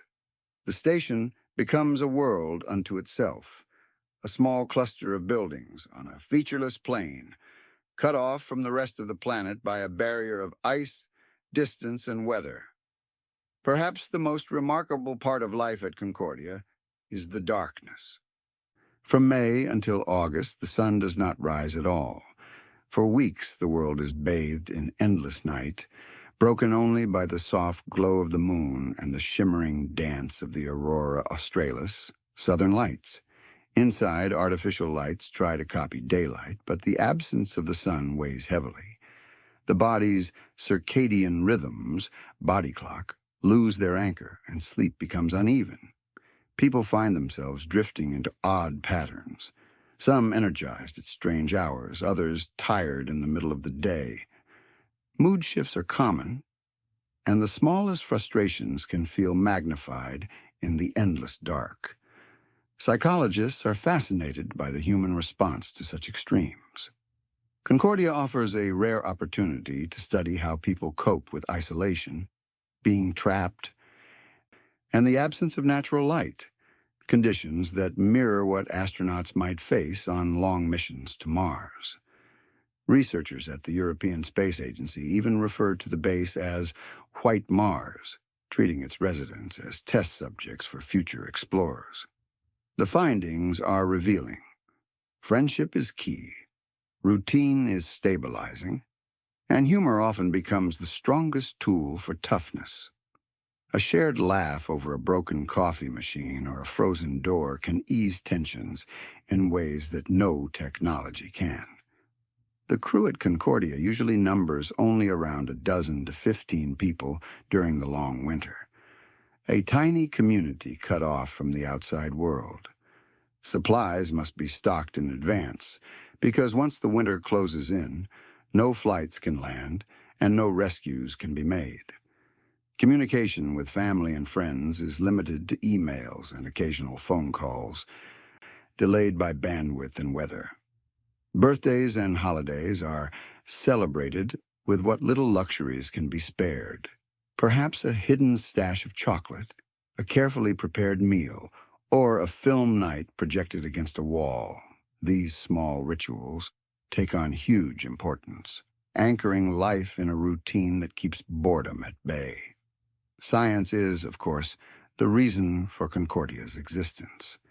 The station hosts research in glaciology, study of ice, astronomy, meteorology, and human physiology. The high, dry air and absence of light pollution make it an ideal place for observing the stars. Telescopes scan the heavens in conditions few other locations can match, collecting data about the universe from one of Earth's most pure vantage points. Ice cores, drilled from the plateau, contain records of past climates stretching back hundreds of thousands of years, offering insights into Earth's history and its changing future. The research done here is not just academic curiosity. It has global importance. Yet, the human story is just as compelling. Imagine stepping outside in the middle of winter. The air is so cold it feels like knives against the skin, and the horizon stretches into nothingness, flat and white in every direction. Above, the sky glows with auroras that ripple green and purple across the blackness, silent and magical. In those moments, the huge size of isolation becomes clear. There are no villages nearby, no hidden roads, no distant lights. Only the base and the people within it stand between human presence and the vast Antarctic emptiness. Inside, life feels both ordinary and extraordinary. Meals are shared in a communal dining room. Work is done in labs and offices, and evenings might be spent playing games or reading. Yet, the awareness of remoteness never vanishes. The hum of the generators is constant, a reminder that survival depends on machines. Even the air itself is a product of careful control, circulated and heated by systems that must never fail. The fragility of human life is never far from mind, even when laughter fills the halls. For many, the greatest challenge is not the cold or the thin air, but the mental strain of isolation. Fights arise more easily when there are no opportunities to step away. Small annoyances can grow into frustrations when repeated daily, but there is also deep bonding, a sense of closeness forged by surviving extremes together. People leave Concordia with friendships that feel more like family, their shared experiences carved as clearly as the auroras that lit the skies above them. When summer returns and the sun rises once more, the change is almost overwhelming. Light floods the landscape, snow sparkles, and the base shakes off its long hibernation. Supply flights arrive, bringing fresh food, new crew members, and the long-awaited chance to leave. For those who have survived the winter, the return of daylight is both joyous and bittersweet. They have lived in one of the most isolated places on Earth, in conditions so extreme they might as well have been on another world. And while many are relieved to return to lower altitudes, brighter skies, and the bustle of ordinary life, part of them carries the memory of Concordia's strange stillness forever. Concordia Station stands as a testament to human curiosity and survival. It is a place where science moves forward in silence, where friendship is forged in darkness, and where the line between Earth and space blurs. In its isolation, it shows both the vulnerability and toughness of humanity. And while it may lack aliens, the truth is that it does not need them. The adventure of living there is already as close to another planet as most of us will ever come.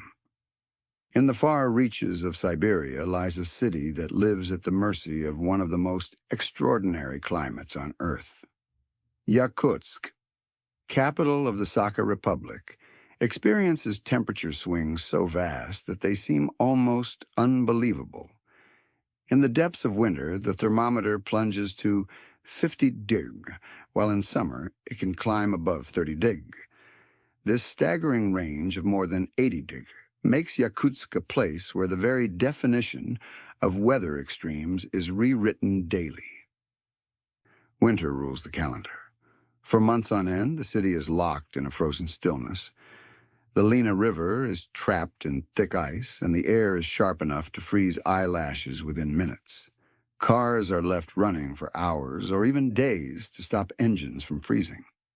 Streets echo with the crunch of boots on snow so dry it squeaks underfoot. Frost etches complex patterns on windows, and pillars of steam rise from every building. Ghostly columns that remind passers-by of the warmth being pumped into homes against the brutal cold. Life does not stop, but it slows into rhythms set by survival. Schools may close only when the air dips below 50 degrees, a point that would paralyze most cities, but is simply another part of winter here. And yet, when summer arrives, the change is amazing. The snow vanishes. The ice breaks on the Lena. And greenery floods the city with sudden life. Flowers bloom in bursts of color. Markets bustle with fresh produce, and temperatures soar into the 30s. People shed heavy coats for t-shirts and gather outdoors in parks and along riverbanks. Children splash in fountains, and barbecues fill the air with smoke. It is as if the city has awakened from a long sleep into a brief but lively season of life. The contrast is so complete that it feels almost like stepping into a different world. And locals joke that in Yakutsk, you never quite know which coat to wear. Perhaps all of them, just in case. How does a city survive such extremes? Buildings here are adapted in ways that would puzzle visitors from more mild climates. Buildings are not constructed directly on the ground, but lifted on stilts, a design meant to stop the heat of buildings from melting the permafrost beneath. If the frozen soil thaws unevenly, it can shift and buckle, toppling walls and cracking foundations. Lifted construction protects the stability of both ground and building, letting the city to stand firm despite the weakness of the earth below. Pipes, too, cannot be buried underground. Instead, networks of covered pipes run above the surface, carrying hot water and steam through the city.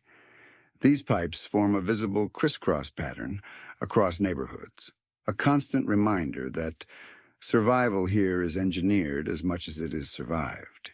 Heating is central, provided not individually, but through a vast shared system that keeps apartments warm, even when the outside air is colder than a deep freezer. Without it, life would grind to a halt long before the deep of January. Transportation follows its own peculiar rules.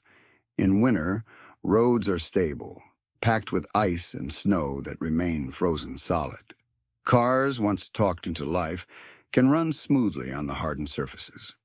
But in the short summer, when the ground softens, the thaw can turn streets into muddy rivers, making travel far more difficult. Seasonal change is not just a matter of clothing, but of the city itself, as the entire city shifts to handle new challenges every few months. Daily life needs both caution and cleverness. In winter, people wrap themselves in layers of fur and wool, faces hidden behind scarves to shield against frostbite. Frost settles so quickly that eyelashes and hair often appear dusted white after just minutes outdoors. Yet residents move with ease, used to conditions that would stun outsiders. In summer, the same streets are filled with the hum of bicycles and the chatter of outdoor markets, the energy of a season that must be enjoyed before the cold returns. Culture in Yakutsk has grown in step with the climate. The Saka people, native to this region, have long celebrated toughness through traditions, festivals, and food adapted to extremes. Winter diets lean on meat and fish preserved in the deep cold, while summer brings fresh produce grown in quick but rich conditions. Festivals mark the return of the sun, the thaw of the river, and the cycles of survival that define the year. The Isiaq festival, held at the solstice, is particularly lively, with songs, dances, and rituals celebrating renewal and richness. Mentally, living in a city with such swings needs flexibility. Residents do not simply put up with the extremes.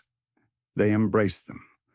Winter is not just hardship, but also a season of quiet beauty, when frozen rivers gleam under pale sunlight and the air sparkles with frost. Summer is not just relief, but celebration, its shortness making every warm day precious. People here learn to find meaning in change itself, to see the cycles as part of their identity rather than as problems. Scientists are drawn to Yakutsk because it offers insights into permafrost, climate change, and human adaptation. The city is a natural laboratory, showing how communities cope with frozen ground that both supports and threatens their existence. As temperatures rise globally, the permafrost around Yakutsk is beginning to thaw, raising questions about the future of the city. Buildings tilt, sinkholes open, and the delicate balance between human engineering and natural forces grows more shaky. In this way, Yakutsk stands not only as a marvel of survival, but also as a front line in humanity's meeting with environmental change.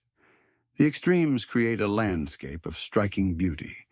In winter, the Lena River becomes a solid highway of ice, stretching into a horizon of white under skies of crystal blue. The silence is deep, broken only by the crunch of footsteps or the crack of shifting ice. In summer, the same river flows broad and swift, reflecting the greens of trees and the brightness of the sun. Wildflowers spread across fields, insects hum in the heat, and the air smells of grass and earth. The shift between these scenes is so drastic that it can be hard to believe they belong to the same place. For visitors, Yakutsk can feel like a riddle. How can one city hold both the frozen depths of an Arctic winter and the warmth of a continental summer? How can people cook dinner when water boils at 90 degrees instead of 100 degrees? Or walk the streets when the air itself seems to burn with cold?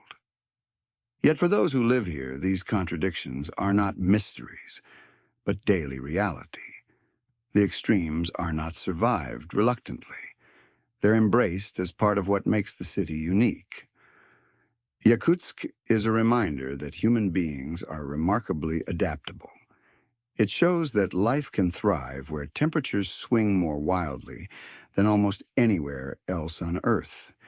It is a city of frozen eyelashes and summer festivals, of streets lined with steam pipes and markets bursting with color, of hardship and joy woven together in the fabric of the year. To live here is to carry a wardrobe for two worlds, to cook pasta that may never quite soften, and to wake each day knowing that the weather is not simply background, but the very stage on which life plays out. After wandering across deserts that blaze with heat, mountains that scrape the sky, seas that roar with storms, and plains that shimmer with salt, we find ourselves arriving at the quiet end of this journey. It has been a long path through some of Earth's most amazing extremes, places where the planet seems to bend its own rules and where life must either adapt with creativity or give up entirely. Now, as the pace softens and the words settle, it is time to think about what these places tell us, not just about geography, but about toughness, wonder, and our connection to the world we share. The first thing to remember is that extremes are not accidents. They are the natural results of Earth's restless nature, the result of giant plates colliding, winds spiraling endlessly, oceans shifting with unseen currents, and the tilt of the planet inviting both endless nights and endless days. What feels harsh to us, burning deserts, frozen valleys, or gale-swept coastlines, are simply expressions of forces at work, reminding us that Earth is not a machine built for our comfort, but a living, active world in constant motion. And yet what is most striking is not the extremity itself, but the way life responds. Even in the hottest desert, tiny living crusts cling stubbornly to the soil, and foxes pad silently through the cool of night. In the deepest ocean trench, where pressure could crush steel, see-through fish glide with untroubled ease. On windswept Antarctic plateaus, scientists laugh together in their shelters, while auroras ripple across the sky. At dizzying heights, human towns find ways to survive thin air, coaxing potatoes to grow and families to thrive. At every edge of possibility, there is life, fragile, unlikely, and astonishingly clever. Extremes test us as well. For those who cross stormy seas, climb icy peaks, or live in isolated towns, the experience is not only physical, but also deeply human. It teaches patience, cleverness, and cooperation. It draws people together in ways that calmer places often do not.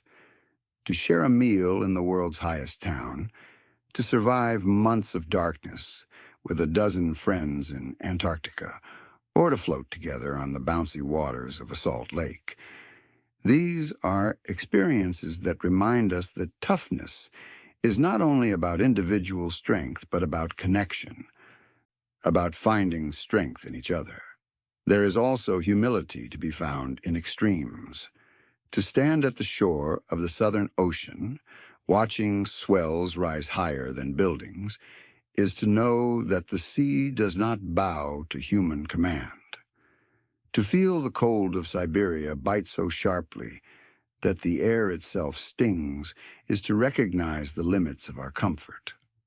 To look out across the Amazon, where more species live in a single hectare than many countries can claim in total, is to realize how little we truly understand about the richness of life. Extremes remind us that we are small, temporary, and yet also part of the same system that supports mountains, rivers, and forests. As the journey draws to a close, it is worth remembering that extremes do not exist only in faraway places. They exist in smaller, quieter forms all around us. The sudden summer storm that drenches a city street, the first frost that glitters in autumn light, the strong wind that rattles windows at night. In their own ways, these are echoes of the great forces that sculpt deserts, glaciers, and oceans. To notice them is to be reminded that the extraordinary is not always distant. It can be felt in the everyday rhythms of weather and season. The toughness of Earth is mirrored in the toughness of its people. From miners living above 5,000 meters, to farmers growing rice in rain-soaked hills, to sailors guiding ships through the Drake Passage, humanity has not only survived, but found meaning in extremes. Each adaptation, whether building homes on stilts above permafrost, or weaving living bridges from tree roots in monsoon-soaked forests, is a testament to creativity. These responses show that survival is not just about resisting hardship, but about weaving hardship into the pattern of life, changing difficulty into tradition and identity. And still, the extremes are changing. Glaciers retreat, deserts expand, and storms grow more violent as the climate shifts. Some of the places described may look very different in a century. Their balance is unsettled by human influence. This truth carries a quiet responsibility. To recognize that toughness has limits, and that even the most lasting ecosystems can be undone if the scales are tipped too far. The lesson of extremes, then, is not only admiration, but also care, to marvel at them, but also to protect them. There is a deep comfort in knowing that Earth has always been a planet of contrasts. Its extremes are not flaws, but features, part of what makes it both fragile and magnificent. In the silence of the Dead Sea, in the roaring winds of Antarctica, in the glow of the polar aurora, the planet shows us its many faces. They are reminders that life is not meant to be all the same, that variety is the heart of toughness, and that beauty often lies at the edges. As the pace slows now, imagine those places fading gently into the distance. The salt flats shining like mirrors under a vast sky. The Amazon canopy whispering with 1,000 unseen wings. The stormy seas rolling on in endless rhythm. The polar night, dark and infinite, and the polar day glowing without pause. Each one is still there, still surviving, still shaping the planet in its own way.